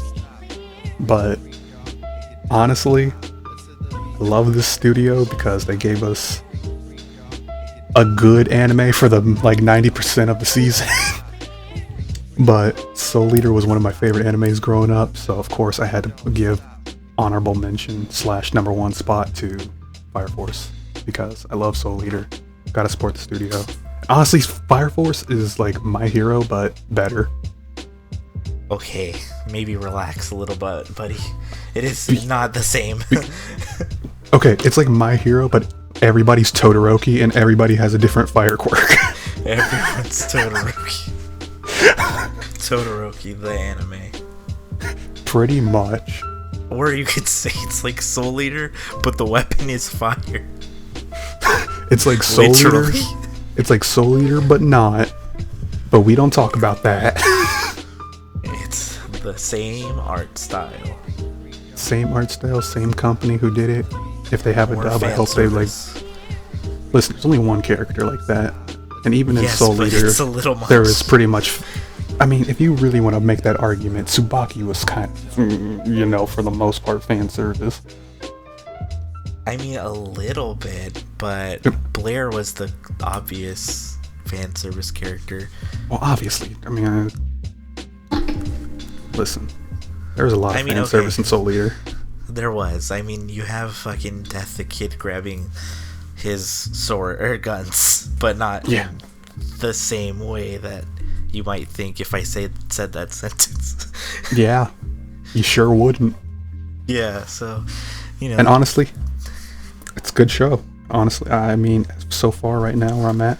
Also, back to what you were saying, The music in that show, A1, absolutely killer. I have fire, literally. Literal fire. I have been known for literally listening to both openings 1 and 2 as I'm like driving to school or driving home every day. Those openings will get you hyped no matter what. I'll be right back. Alright, so anyways. And we're back. Yeah. That's exactly what happened. We just took a 2-day break. Some things happened. Lazy, that's what happened. Yeah, and you might notice a new voice. George. That's I might sound George. like shit after this, I don't know, but good morning. It's not morning. I should stop not saying worse that. than you already. You might recognize him from the E3 cast from like 2.5 years ago. Yeah, where I Maybe just don't look went back off at on our old something videos. that I just really shouldn't have, because now it haunts me. I don't even remember. No, that was another Andy, podcast. You don't remember, but it was like... No, it was another podcast. That was the other AM podcast. But what I'm talking about is the E3 cast, where we just talked about E3, and he showed up like in the middle of the Sea of Thieves video. Okay. We're just gonna forget Oh yeah, I forgot that about that. happened. So Matt, what am I here for? Wow, Sea of Thieves is on So Game you're Pass. here. Oh, okay, You're here to talk about anime, because Andy and I don't watch much. See, unfortunately, I also was pretty lacking, but I did watch a couple things. So you told me to compile a list of like a top 5, and then also mentions. So this is in no like particular order. But my God. top 5, I bet it isn't. Oh God. You really just had to. Anyways, Wait, your top 5 or your honorable my top mentions? 5. I'm starting with my top 5. Okay. So on the top, well, the first thing that came to mind was Carole and Tuesday. I recently finished it, but I watched it this year. It was really great. I enjoyed it very much.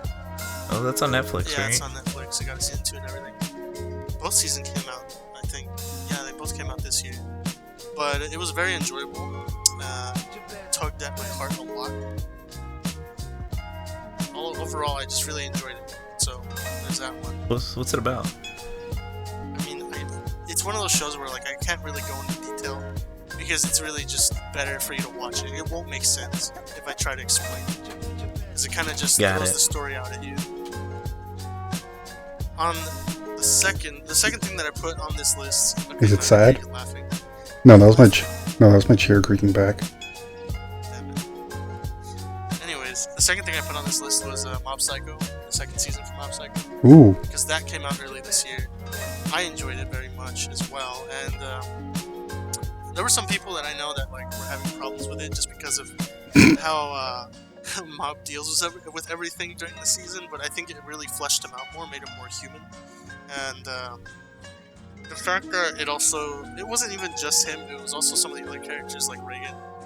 I just thought it was nice. The ending could have been done a little bit better, but nevertheless, I still think that it ended well, and I'm excited to see season 3 whenever that drops. These next two, pretty sure everybody knows about it because they were both a very big success this year, is Demon Slayer and Dr. Stone. I finished Demon Slayer. I'm not going to say everything that happens or anything like that because Andy hasn't seen You it. better not. But I will say that it was actually done really, really well. I'm very familiar with Studio Ufotable, so I already really loved the art style and everything and the way that they were animating everything because everybody knows Ufotable has a bunch of money that they can just throw out on animations. Dr. Stone, that was another one that I was also, I was actually looking forward to see the anime because I had seen the manga, I read some of the manga when it first came out, and I was excited when it started saying, oh, we're anticipating an anime, because I thought it was very interesting. So there was that. I'm also not going to go into a lot of detail for that because Andy also hasn't seen it all the way through. And you please watch this anime, I'm not begging. Yeah. And the last one I on this will list, eventually. The last one on this list of top 5, all my friends know when I say it, why I chose it, but it's Fate Grand Order Babylonia Absolute Democracy. So it is the newest show that came out from the Fate series. It's not by Ufotable though. Me and Andy are not Fate fans at all. This one is basically, they don't like Fate. They don't like it, and because I've spent money in the mobile game, they also don't like it even more. Just many There's reasons. plenty of reasons as to why we don't like it, but yeah, that's one of them. That's just one of the many. But yeah, so Yeah. I enjoy it for very obvious reasons. I won't really go into details, but it is. Because you love that it is a- goddamn gacha would game. I would say that since it's taking just one of the best pieces of story that is in the mobile game itself, if you enjoy the mobile game and you enjoyed the story, then you're definitely going to enjoy the show. It's very much something that you want to watch if you've played the game. If you haven't played it, then it's not really going to make sense, and at that point, I don't know why you're watching it, because it won't really... You can enjoy it, and you can find reasons to enjoy it, but it's not necessarily going to tug at you or make you feel any sort of way, since you're not going to get any other references or anything like that. There's like 10,000 fucking Fate series too, and the games and everything. There's So. a billion. Why are there 10 sabers? Because they're all Saber, man. What? Man, you want to know? Isn't like Saber like a class? I'm just gonna say this real quick. You want to know? There's literally a term that is used to describe anything that looks like Saber, because there's a lot of characters that look like her. Legitimately, they're called Saber faces. That is their name. If they look like Saber, it is a Saber face. That is what they are, because it's multiple of that one character. Sometimes they just look Also like her, known but as they aren't. Lazy Other times it character really is design. just her. Andy, I do not want to talk to you about lazy character design. I say we Anyways, do. No, this is not what this is about, okay? I'm not about to sit here and fight you over something you guys don't like and don't watch, don't play. It won't make sense to you. Okay. Nah, dude, trust me, works on CNN. Fair. George, well, was that your honorable mentions list or your actual list? No, that was my his main list. That was my main list. I was about to go into my honorable mentions. Oh, you did it backwards, okay. Yeah. Yeah, that's what he said at the Oh, beginning. Pay attention, Mr. Host. I think he might have cut Okay, out. so for my honorable mentions, I only have 3 things here because, like I said, I don't really have a lot that I've been watching this year. There's a lot of things I want to watch, but a lot of it is from last year, and a lot of it is just stuff that I need to catch up on. So, honorable mentions for things that came out this year. The first one, I'm just gonna say JoJo's, because obviously for me that one was gonna be a given for having it on my list, but I didn't want to put it on my list since I had other things I wanted on there. So it's in my honorable mentions because I watched it, I enjoyed it, I enjoyed all of the JoJo series, and part 5 was done really well in my opinion. So I really enjoyed that. The second thing on this honorable mentions list would be High Score Girl season 2, because that came out on Netflix. I love it. It's great. I love the show.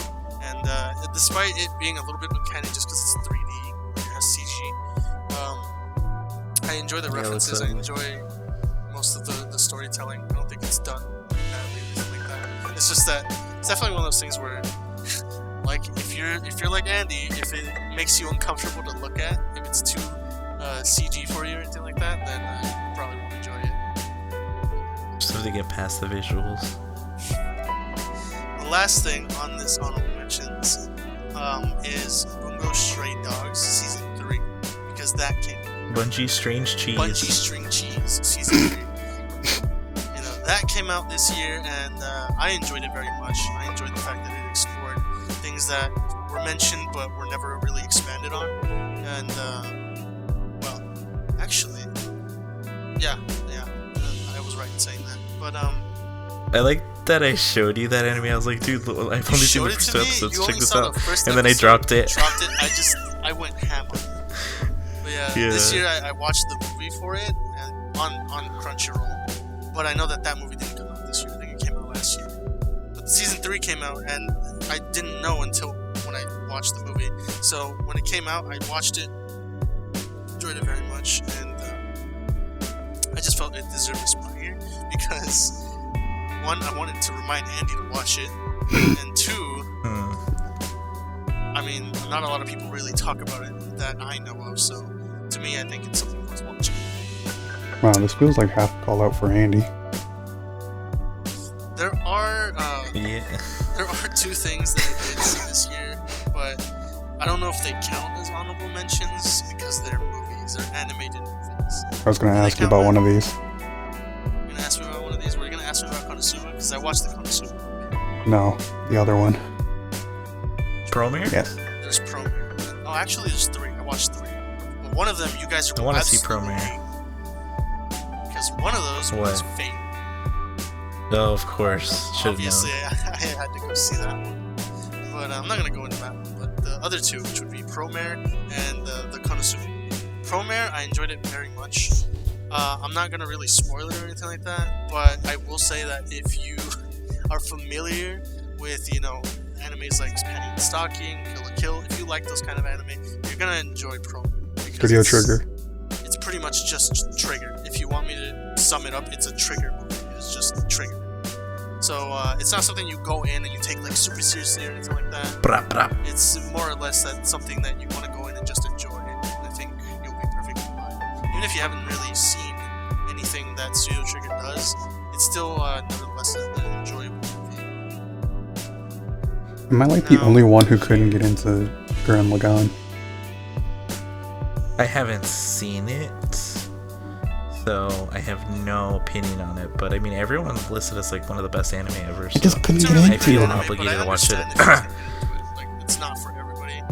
But even if you couldn't get into something like Gurren Lagann, I think Promare would still be something that you might be interested in watching whenever that drops online or something. Because Matt, I'm sure you watched Kill la Kill at least. So. Yeah. I did watch that. Watched Kill la Kill. Did you watch Penny and Stocking? Bet you did. Yes. So yeah, like you've seen some of Studio Trigger's things, maybe not everything. You might not enjoy everything, but I think there's still things you can pick out of the movie that you might enjoy. Wait a second. And again, it is like a movie, and you're not really supposed to take it seriously, so you should be able to enjoy it, I think. Maybe I'll check it out when it comes online. Because from when... No, I'm just waiting for it to stream somewhere. Now, the last thing I wanted to mention would be the Konosuba movie. Mm-hmm. I thought it was great. I thought it was a great movie. It was very, very funny to me. I found that the humor in it was great. It was done really well, and it is really like pretty much continuing off of where Konosuba left off. So it is essentially continuing the story and just giving you more of what happens after that. Which this movie dealt with everything that goes on with Megumin, because that's really where it goes next. So even if you do want to watch the next season for Konosuba, you might want to wait till the movie drops online or something to watch that, since it will definitely. Because it'll be important. But either way, yeah, it was really funny, really enjoyable, and I feel like it's a good example of how you don't necessarily need it to completely center around Kazuma for it to still have the same effect, the same funniness or anything like that. Because it was still enjoyable, even though it wasn't completely centered over Kazuma.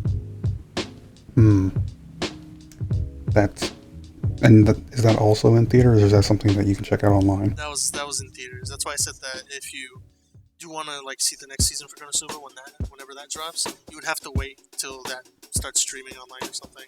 But I'm pretty sure that I feel like they'll put it on Crunchyroll eventually. Yeah, it should be on Crunchyroll eventually or something. Didn't a really big Hollywood executive writer who went to go see the Konosuba movie say that movie is the reason why cinema is invented? Oh yeah. Director, writer, I don't remember which Yeah, one. Pulp Fiction. Yeah, he loved it. Sorry, Pulp Fiction. I remember That he was said. funny to look at. I remember he said something along the lines of the Konosuba movie is why. The Konosuba movie this is why. cinema was created. Yeah. But yeah, it's great. And I mean, I watched it dubbed. I don't think there's no, not dubbed. I watched it subbed. Oh. I watched it subbed, but I don't think it would anything would be taken away from it if it was dubbed. Because in my opinion, while not a lot of people say, oh, you should watch dub or the sub or whatever, I don't really like to get into that, because to me it really doesn't matter as long as the voices fit fine. And Konosuba is one of those anime where I think they fit perfectly fine. The voice actors are fine, both subbed and dubbed. So I watched it subbed in theaters, but if I would have seen it dubbed, it would have been fine with me either way. I still think most of the jokes would have hit. I don't think that anything would have been lost in the translation there. So yeah, good movie. This year really, I think, has been better for anime, because the reason why I had stopped watching so much was because it just felt really dry. Because isekai kind of took over, and it kind of went off with that. And for the most part, I was like, I'm gonna stay away from anime for a bit. And then I had my own things that I was worrying about, so I kind of like stopped. Literally every season, there's a new isekai. But don't you love your mom and her multi-hit attacks? Stop. Matt, I'm gonna have to ask you to stop. You haven't even seen it. Just I started the manga. Like, okay, it was a cool concept, but... Listen, I started the manga for that anime. Listen, Andy, at least you're not in another world with my smartphone. Please. I really can't believe that's a title. That's still wild. Those titles are ridiculous, bro. Or is it? They really are. Or we're not in the like. Really appeal to gamers. Yeah, the gamer community. Like, no game, no life. Am I right? I wonder when we're gonna get the VR chat anime. That you can see that on Sarah Marsh's channel. I swear. But yeah, so that was my list. That was how I felt. Overall, though, I think this year was pretty good for anime. There's still a lot of things I want to see that were not on this list, and looking forward to the things that have been announced to be coming for next year. I still think that it's going in a good direction. Yeah, Dr. Stone Season 2 for George. Demon Slayer, next season for that, the movie. God, I hope Fire Force gets a second season. Even though it's not even over yet. I'm pretty sure it will. I think plenty of people enjoyed it. Yeah, I'm sure a lot of things will get renewed. Oh wait, is it Konosuba Season 3 for sure confirmed next year? Yeah, it got confirmed. It was confirmed, that's what I'm saying. Like, it was confirmed, but yeah. I'm pretty sure the movie will come out to stream or on Crunchyroll or something before it drops. Better. Nice. Disgusting. Alright. Anime is for degenerates, don't watch it. Watch real television. No, that's media that's going dead. I recommend watching Astronomy Club on Netflix. I think it's pretty funny, but you gotta be into dark humor. What is that? No. Oh, Astronomy Club? Yeah, Astronomy Club. Watch I've also Kageguri. been watching Mars, which is like a show on Netflix as well. It has 2 seasons. Watch Scooby-Doo Mystery Incorporated. Oh, yes, It's back on also. Netflix. Hurry, before it's gone. Hurry. Watch Kageguri. Watch The Office before it's gone also. I'm sure they've seen already. Listen, you don't know that. I've seen a few episodes. Luis showed me. It's pretty Yeah, that's good. one of Luis's favorite anime. Honestly, all I've been watching is The Office, so I haven't watched anything besides that. Listen, this is the anime portion. And I'm cutting that audio. It's okay, George. They know. Maybe. Alright, so we're done with the anime, right? I believe we are done with the anime. Alright, George. It was good. George, it was good having you. My dog's playing with his toy. George, it was good having you to talk about anime. Alright. We don't do this often. Hopefully my audio doesn't get lost anywhere along the way or anything like that. Yeah, hopefully not. Yeah, export that shit. If it does, then that'll be Please don't lose it. Yeah, because then I'm going to have to use OBS, and then I'm going to have to cry while I'm editing this before Christmas. I'm sorry, guys. Please don't. Okay, that works. Alright, so finally the next topic, podcasts. Podcast. Andy, what have you been listening to this last year? Well, I've been listening to a few podcasts. I guess I'll start with the ones I'll finish off with my favorite. So I've been watching The Office a lot. I actually watched and finished it, so I've been listening to 2 Office podcasts. The first one is Office Ladies, which is Jenna Fisher and Angela Kinsley, who you may know as Pam and Angela from The Office.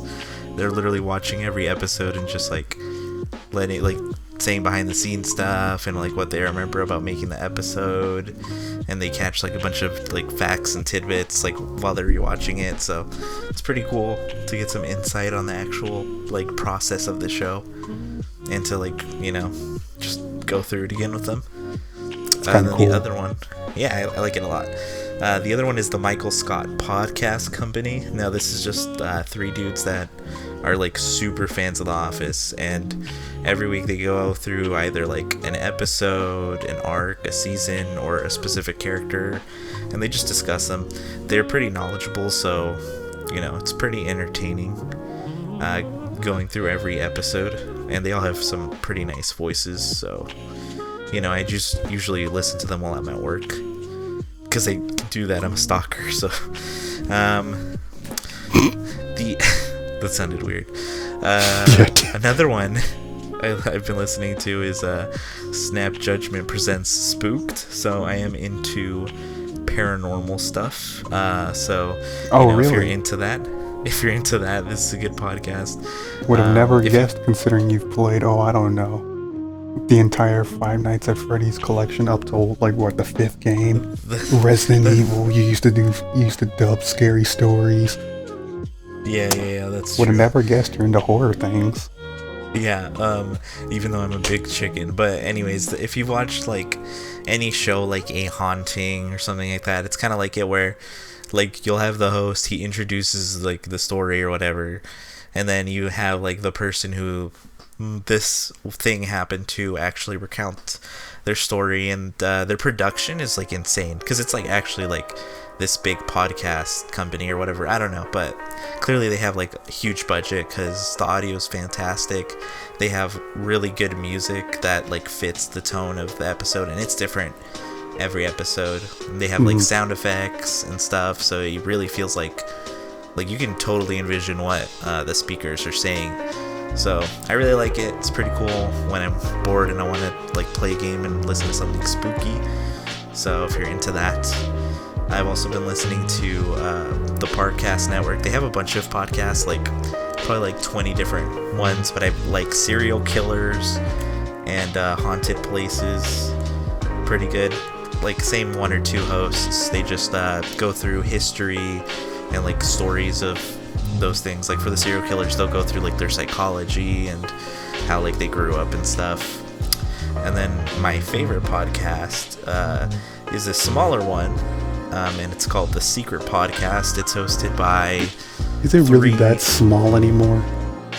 I mean, it's still pretty small, because I found it through a YouTuber that I watch. He's probably like under 50,000 subscribers, I think. And I've been following him since middle school. So it's like, it's a comedy podcast. If you're into more... like, I wouldn't say edgy. I mean, some of their earlier stuff might have been a little edgy, but it's just like pretty much like friends talking, pretty unfiltered. So if you have like just a group of friends, then usually say stuff sometimes maybe a little fucked up, but they go through topics, usually whatever's like kind of big in the news, and most of the time they'll just like, just hang out. It's like a 3-hour conversation basically. Sometimes they have guests who are their friends, so nobody too big. But it's so like pretty good. Yeah, basically. But better quality.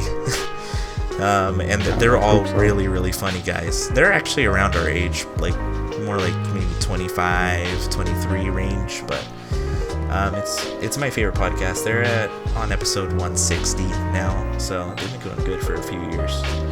Oh my goodness. I actually like their podcast. I can re-listen to episodes constantly because it's just like so entertaining, and it's so long too. You just aren't gonna remember everything. But that's like a super big recommendation if you're interested. I listen to them a lot when I'm playing games or just bored when I'm driving. So I would definitely recommend it. It's really good. The video podcast is cool too. So they have a YouTube channel. They just made a YouTube channel with like clips of the show. So if you want to see like some highlights, you should definitely go check that out. I think it's just called Secret Podcast Clips. So they stream on Twitch if you want to watch them. I think it's maybe every Wednesday or Monday. I don't know. They've switched it up. They're not streaming for Christmas, obviously. So anyways, yeah. So that's my list. All right. Pretty solid list of like 5 podcasts. Most of them either on The Office or on murders. Yeah, I have a pretty wide range. As somebody who has a very narrow range, I can tell you that mine are all pretty much generally around the same topic. Surprisingly not on here.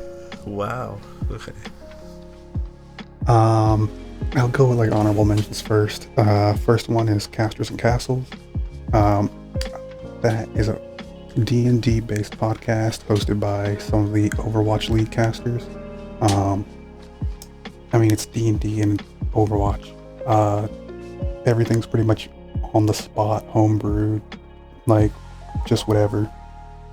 DM gets the final say and stuff, so that's fun. Another one is also a D&D podcast. I don't think this one really needs much introduction or really much to speak about, but it's Critical Role. If you know what that is. It is every Thursday, a bunch of big name voice actors, Matt Mercer, Laura Bailey, Travis Willingham, and there plenty of other voice actors come together and play D&D. They're on their second season. They've been going strong for like 4 or 5 years. They also got like an animated series kickstarted through Amazon, and I think that's coming out in 2020, I'm gonna say. Honestly. Oh, okay, that's kind of dope.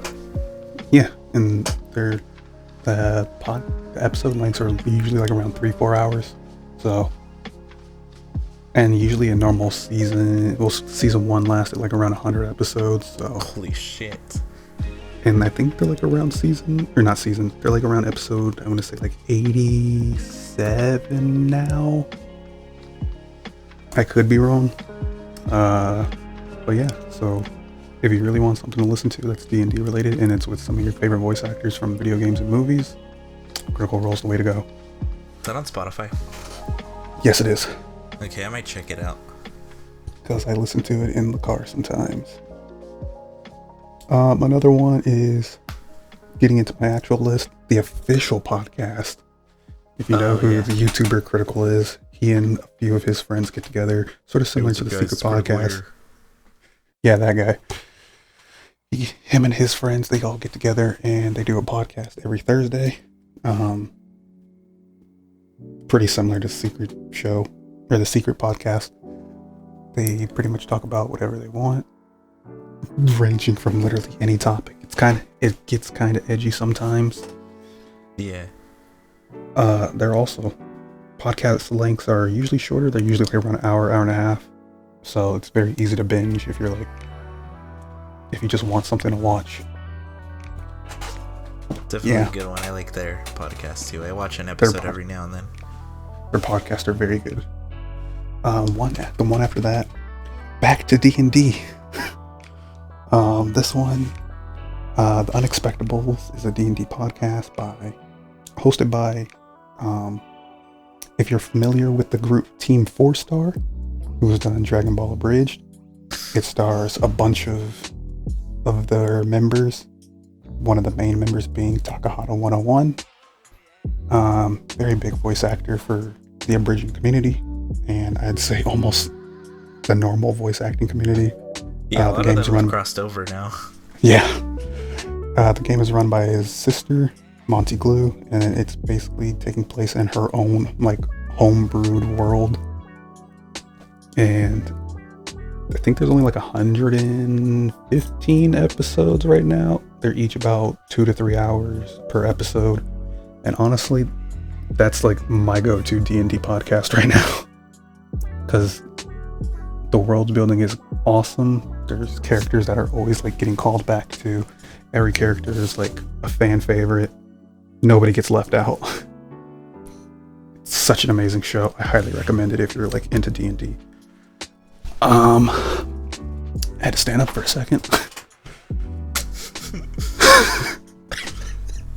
Matt is the largest man that I've ever met too, so like it's just imagining him standing up out of a chair. He just hits the ceiling with his head. Yeah, he meant larger than like tall, not fat. No, yeah.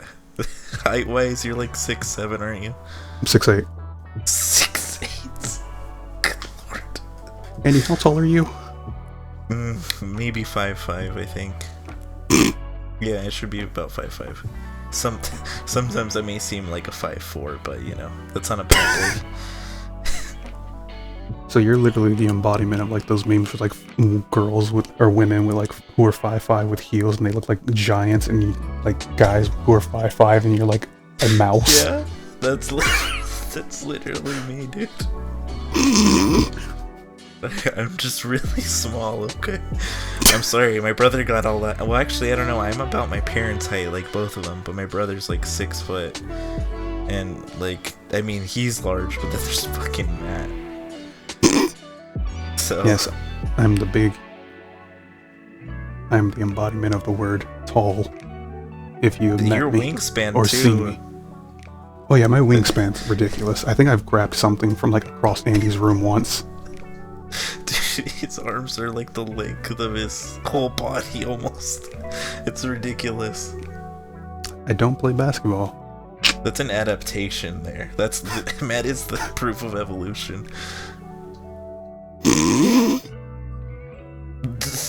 Matt's ancestors must have really needed to grab things from really high up. Are you trying to insinuate something, Andy? No, I'm just saying you have range. If you were in a fighting game, you would literally be able to hit from across the stage. Like, you might have a slow wind up, but you have the range and power. Andy, what you're describing is Mr. Fantastic. Yeah, Matt's like Mr. Fantastic, but if his limbs were always outstretched, like constantly. Jesus Christ. Well, continuing on the podcast train, speaking of video games, the kind of funny Speaking games. of video games.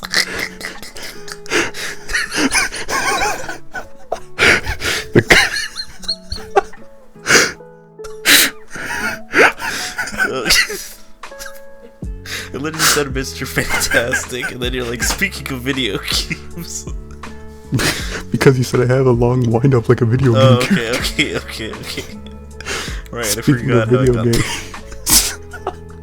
Kind of funny Speaking games. of video, I heard. Yes, the kind of funny games cast. I like to tune into them every week because they have.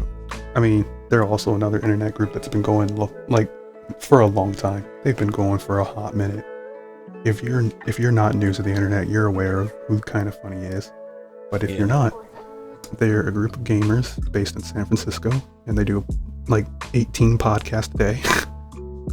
And one of them is the Kind of Funny Games Daily, where they go over news,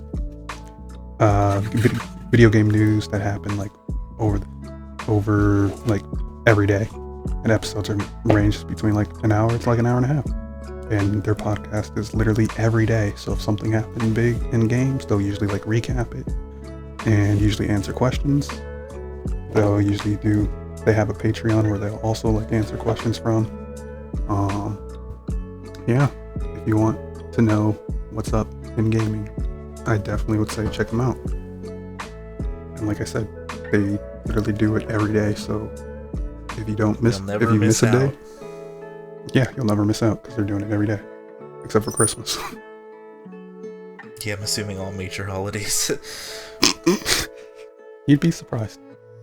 Listen, they might like pre-record an episode. Who knows? Yeah, that's true. All right. Now, the only Rooster Teeth-based podcast that I have on here Rising is Fan Service. It is Rooster Teeth's anime podcast, hosted by a wide variety of hosts, but probably usually like Miles and Carrie or something. Miles and Carrie are both writers for the show Ruby, who are also they'll usually swap out sometimes, and they are hosts on the show. That's their anime-based podcast where they'll talk about what's what in anime, what they're watching, anime news. They usually give even though Matt doesn't watch anime. Even though I don't watch anime, I like the podcast. They'll usually give their own pieces of history or some of their own struggles of they've gone into making their own animation or anime, if you're like me and call it Ruby and anime. And it's just a fun time. It's on its 4th season. Episodes are about an hour. Holy shit. Well, that's because they keep getting canceled and uncanceled. Oh. I mean, makes sense. Rooster Teeth's a big company with 1 billion products. Like, I think season 3 was actually only a Crunchyroll exclusive. What? Yeah. That's wild. Okay, that's wild. But yeah, fan service. It's a really good anime podcast, and then keeps you up to date in like what they're watching and what's kind of cool in anime. But just don't tell people in public that you love fan service, because that might come off a little weird. Yeah, don't do that. That's weird. You weirdo. Anyway. I mean, Matt clearly loves fan service. He likes Fire Force, so... Listen, that's not even like my favorite part of Fire Force. My favorite part of Fire Force is honestly the fights. It should be. Otherwise, because it'd it's have to call the FBI. Because my favorite part of Soul Eater was also the fights. Yeah. What are you trying to say, Andy? Nothing. That man right there, officer. Whoa. Anyway, my last favorite podcast. There's another one. Oh my god. Yes, this is my last. Sorry. This one comes with a little bit of sad news. Oh, fuck. So, this podcast was born off the back of an old podcast. This podcast is called Castle Super Beast, formerly Super Best Friends Cast. Oh shit. If you remember the old days of Machinima, there was a YouTube group called Two Best Friends Play. And classic. They had a podcast called the Super Best Friends Cast there were 4 of them, and they did a podcast together. And at the end of 2018, the group ended up breaking up. Wait, it's been that long already? Yeah, it's been a year. Oh my god. The group ended up breaking up, and the Castle Super Beast was born with the remaining 2 members of the Super Best Friends cast. Pat and Wooly? Yeah, Pat and Wooly. Matt and Pat are no longer friends. It's weird because I would have felt like Wooly would have gone with Matt, not Pat. It's strange. I'll give you that. Yeah. But Pat and Wooly, our 2 hosts, go through a wide variety of topics. It's honestly a very good podcast. They'll usually, each episode's like 3 or 4 hours, and they keep you interested for like every minute. They'll usually talk about like their weeks, how they do, like the process that goes into making their videos. Then they'll go into like just a random topic. Now, last week's, I didn't get to catch today's because they streamed the episode live on Monday on Twitch, and then on Tuesday is when the recording goes up on like Spotify or SoundCloud. But I know last week they spoke for about, I'd say almost an hour and a half about, is it okay if you puke in your shirt or in your girlfriend's bag? What the fuck? So if that's the podcast for you. Okay, sounds about right. They also talk about video game or news happening in just pop culture general. And then they also answer fan letters about random stuff. And they will put you on blast if you ask a stupid question. So Matt knows firsthand. Yes, because I've seen some people get roasted out of their mind, and the chat called them out on it too. So if you don't want to get roasted, don't be putting things in wrong format or context. Yeah, just don't be dumb. Yeah, don't be dumb. If you're writing a question, don't make it like a year long. Just get to the meat and potatoes of it. But yeah, it's a good podcast. I really enjoy it.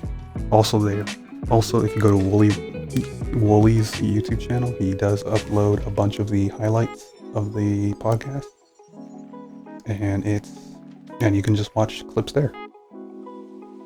So you don't have to sit through the whole hour, 3 hours. That sounds sometimes about right. That's good. I don't think they've hit 4. I like when they do clip things.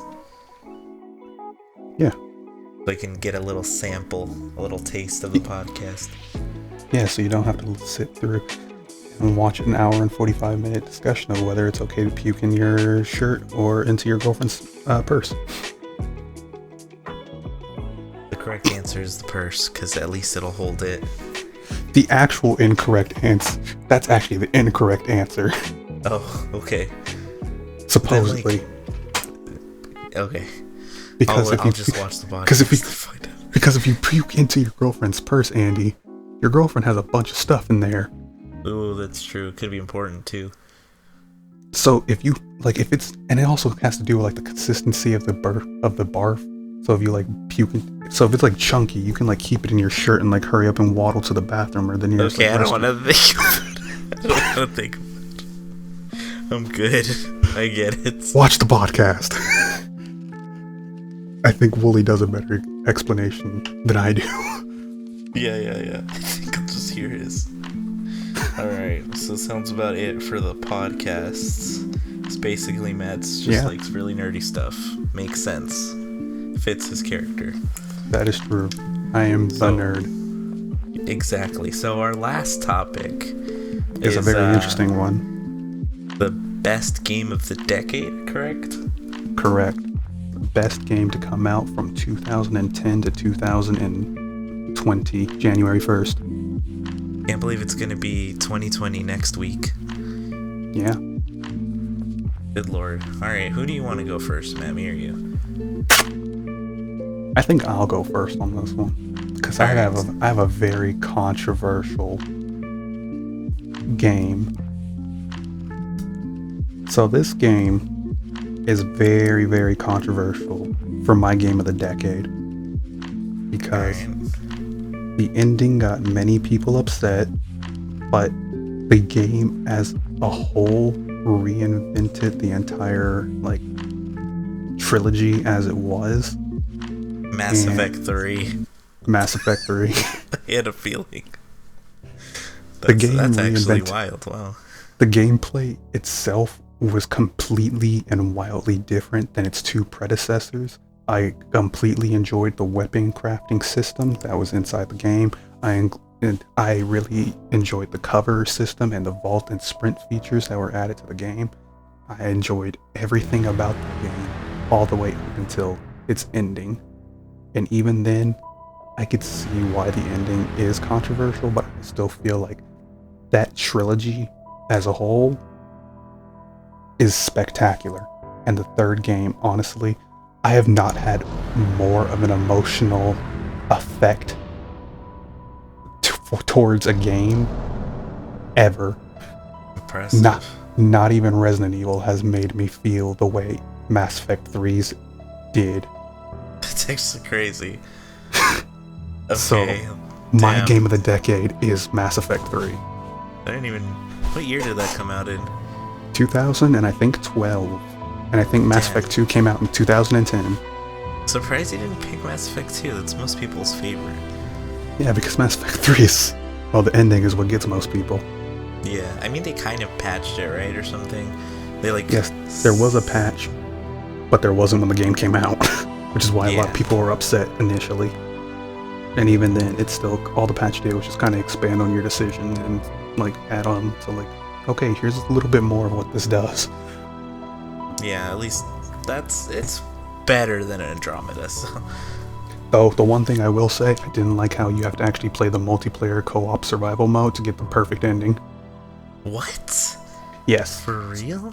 You have to play the co-op mode so you can get, like, intergalactic points, so it'll raise your, so you'll basically get, like, a combo booster towards, like, whenever you're completing missions in the main story, and it'll give you more, Alliance, troops that'll show up at the final battle, meaning that you'll basically have more troops to throw at the enemy until like the ending is done. And so if you do, because I'm just gonna say it because it's been like 8 years. At the end of the game, it shows the body of Commander Shepard, and if you don't get the perfect ending, it just kind of cuts to black. And then it cuts back to your crew who puts like your name on the placard or on the killed in action placard. Or if you get the perfect ending, your Shepard will take a breath, cut to black, and then like whoever you romance will be like, yeah, no, I'm not going to put on the board yet. Signaling that you're going to live. Oh, okay, so it's just a slight difference. But you actually have to play the multiplayer to get the perfect ending. Good lord. Wait, like, won't that become impossible at some point? No. Well, eventually. Yeah, like, you know, because it's not like servers are gonna be up forever. Fun fact, I did not get the perfect ending and my love interest died. Good. Oh, wow. Who's your love interest? So I got my love interest from Mass Effect 3 was Tali, but I messed up. I messed up the order of the missions because one was basically the final mission and the other one was a mission I needed to complete. And so you mixed them up? I mixed them up. And instead of reloading the save like any normal person, I was in such distraught because if you do them out of order, Tali ends up killing herself. So I did that, and I just sat there looking at my computer in pure horror and disgust at myself, and I couldn't bring myself to replay it. Okay. God, I wish that was on camera, dude. I wish that was on camera. I just want to see your face. That is what I mean by because I replayed Mass Effect 2 and I did because when I went into Mass Effect 2 and I did the suicide mission, I would say like I didn't have any upgrades to my ship, so like half my crew died. and I literally reloaded a save from like 3 days prior. Good lord. Just so I can like grind for resources, go on the suicide mission with all the upgrades, and then just go straight into the final mission. Yeah. With all my upgrades, so nobody died. And then and then I looked up a guide to make sure like nobody died on the final mission. But in Mass Effect 3, I just could not bring myself to do it. That's just too much for you to handle. It was I had an emotional journey with Mass Effect 3, and it's like, I just couldn't bring myself to like restart the entire planet to save her. I felt like my consequences were my consequences to bear, and that what happened. Because that's just what happens in war. Oh, because you're like, oh, I think this is the next mission. Alright. I should do this one first. That's exactly what happened. Okay. Well, that's fantastic. That reminds me, I have to play that series sometime. I mean, I played and beat the first one a long time ago. And then I played the second one, but I didn't get very far. Hot take? I restarted. Yeah. I have a hot take. Okay. Mass Effect Andromeda is better than Mass Effect 1. I feel like that's probably fair, because Mass Effect 1's gameplay is not very good at all.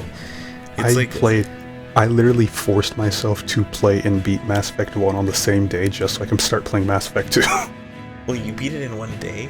Yes. I started at like 11 in the morning and I finished like around 11 that night. I don't even, how's that even possible? There's so much dialogue and stuff. Yeah, I know, but I mean, I was just able to do it. I literally I'm guessing you didn't do side stuff or anything. I did a bunch of side stuff, but I didn't do like enough. Or, I didn't do a lot. You didn't but 100% basically. Yeah, I didn't 100% it. But Mass Effect Andromeda, I feel like is even because in its current state of 2019, yeah, of December 2019, Mass Effect Andromeda is actually still sort of a fun game. Yeah, I'm sure you can enjoy it. The gameplay's obviously improved. The gameplay's improved. The new dialogue system is a little tricky, but it's also very interesting because it's not every decision is just like, I'm going to be mean, I'm going to be good, I'm going to be neutral. It's like, here are some more like feelings. So I like the good bad. Yeah, because you don't want to be a bad person sometimes. Yeah, I always play Paragon, so I've never done a Renegade run. I just cannot bring myself to do like evil choices in video games. Even if I'm like, oh, I'm gonna do a bad guy run in this one, I get to the first choice and then I can't. And I just have to do all the good guy choices. So if it was like complex like that, I'd have to like look up a guide to see what's the best one. I mean, there are some good Renegade choices in Mass Effect. Don't get me wrong. I mean, yeah, they've created some iconic moments, but Yeah, definitely playing Renegade is more interesting Listen, than Mass Effect. there is only one Renegade choice I have made in the Mass Effect trilogy. Did you punch the fucking reporter lady? No. Okay. I punched, I snapped Kai Lang's blade and then just stabbed him. Oh, Matt, what made you do that? He's such a...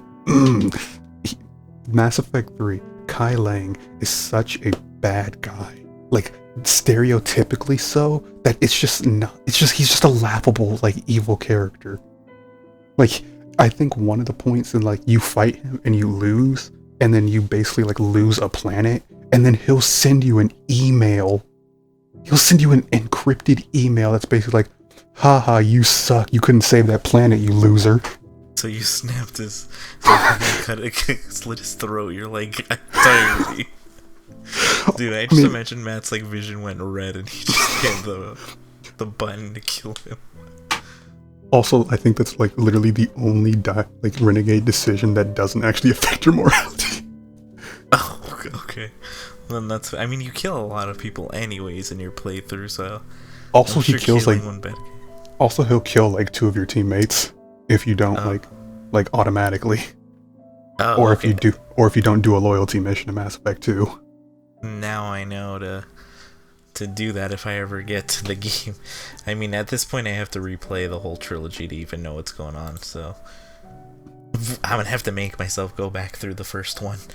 I mean, honestly, the way I do it now is, like, I'll just look up, like, cutscenes of, like, how things play out, and then, you know, there's websites out there that'll literally let you take a save file and import it into Mass Effect 2 with all the decisions that you probably would have wanted to make, and you could just start from there and then do a create a character. I did import a save from Mass Effect 1 because I played the first game on Xbox 360, but then I sold that and got Mass Effect 2 on PC. So I didn't want to replay through the first one or anything, so I just grabbed a Paragon save because I pretty much just did all the Paragon options in the first game anyways. So I literally looked up Paragon save with Liara as love interest and then just imported that. So I think, yeah, I'll just have to go back and watch the cutscenes because I don't remember what happened. And I think I'll just start number 2 fresh again. This will be my second time. Yeah. Someday I'll beat it. Mass Effect. But yeah, my game of the decade, Mass Effect 3. Mine's gonna be around the same time, actually. I bet you I know what it is. You might. My game of the decade is going to be... I don't think it came out yet. Or no. I think it already came out. Of course it has to have come out, so maybe you're yeah, you probably don't know what it is then. You're cutting out. Sorry, my game of the decade is Halo Reach. Oh! Because, I mean, this game, more than anything, because it has a lot of sentimental value. I mean, for you, you know, Mass Effect 3 had the most emotional impact on you, but for me, Halo Reach had, like, the most impact on my life, because, I mean, I played it in middle school, and I was already, like, a Halo fan growing up, because my brother had Halo 1, so I saw him play that a lot. And this is, like, the first Halo game that I owned myself, I think. Well, I mean, okay, I did, like, buy Halo 2, but that, like, disc was scratched, and it wouldn't work, so I didn't actually get to play it. But, you know, I just, like, I still vividly remember getting Halo Reach, that big-ass instruction manual. I got it used, and, like, just popping it in and hearing that music come in. And, like, that gave me that was actually my first online experience, too, with the game, because I hadn't played online before that.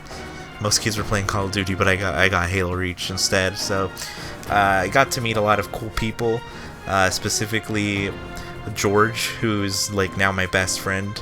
We literally met playing custom games, and I don't think I've ever had more fun like just playing custom games in a shooter, because Halo with Forge you could do like pretty much anything. So it was just like countless hours of fun, and it's like the only shooter that I've actually ever been good at. And the story was pretty good too. I mean, it's the only Halo story mode I've done legendary solo. I literally Why there was one mission where there was like an exploit basically to like skip a bunch of dialogue and like glitch through this wall. You had to use like a forklift and jump at like the right spot, and I literally like practiced so I could like speed run through that entire mission, and like it was just so satisfying. There was nothing more satisfying than playing through that whole story mode, just trying to get through it as fast as possible. So yeah, I gotta give it to Halo Reach. That was my favorite. Plus I love that you could like customize your armor, see it in the cutscenes. I like the whole cast of characters, and it like, I mean, each of them pretty much dies throughout the campaign, so I mean, it did impact me when certain characters died in the story, and then by the end of it, you're literally like the only Spartan left, and the last mission is just, all it says is survive, and you literally are hit by like an endless wave of enemies, and you just have to shoot them down. And then like eventually once they whittle down your health, like it goes to a cutscene where you like your helmet gets shot and you throw it, and all you see is like your body, and you're literally like getting like you're mowing down as many aliens as you can before they kill you. And like that was just such like an impactful ending too. Plus it made you feel super badass. So I mean, I gotta give it to Halo Reach, and I'm glad it's back on PC. I know it'll never be the same as when I first played it, but it's definitely had the most effect on my life, and I think I'm gonna remember Halo Reach as one of my favorite games probably for the rest of my life. So yeah, that's gonna be my game of the decade. I'm very surprised that that's your game of the decade. I mean, it's consistently on my top 5 games of all time for sure.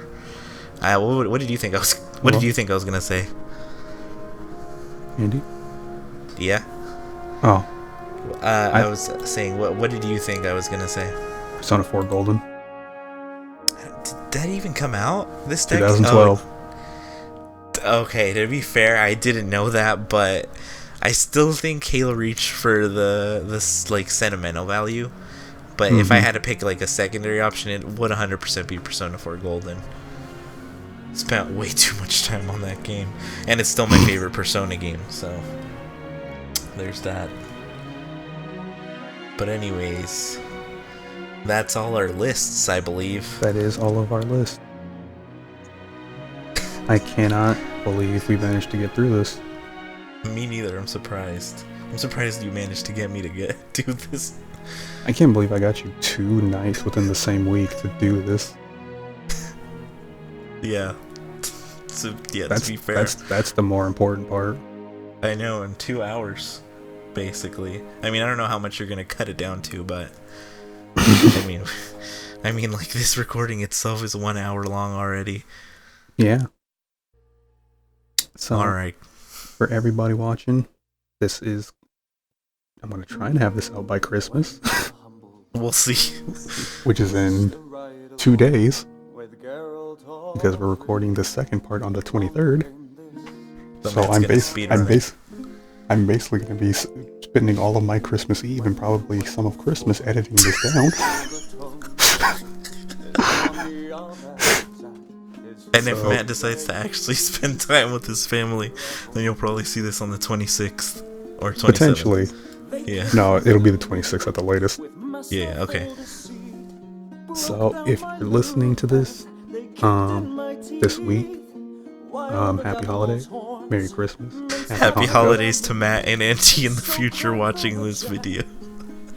Happy Kwanzaa, happy anything that you decide to celebrate, and to potentially Matt or anybody who are watching this in the future, I'm hoping you're having a great day, and you know what, just keep doing you.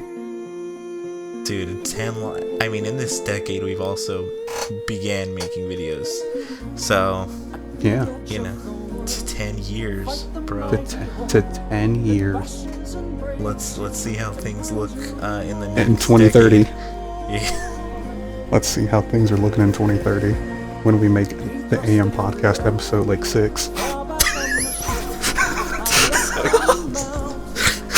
So true.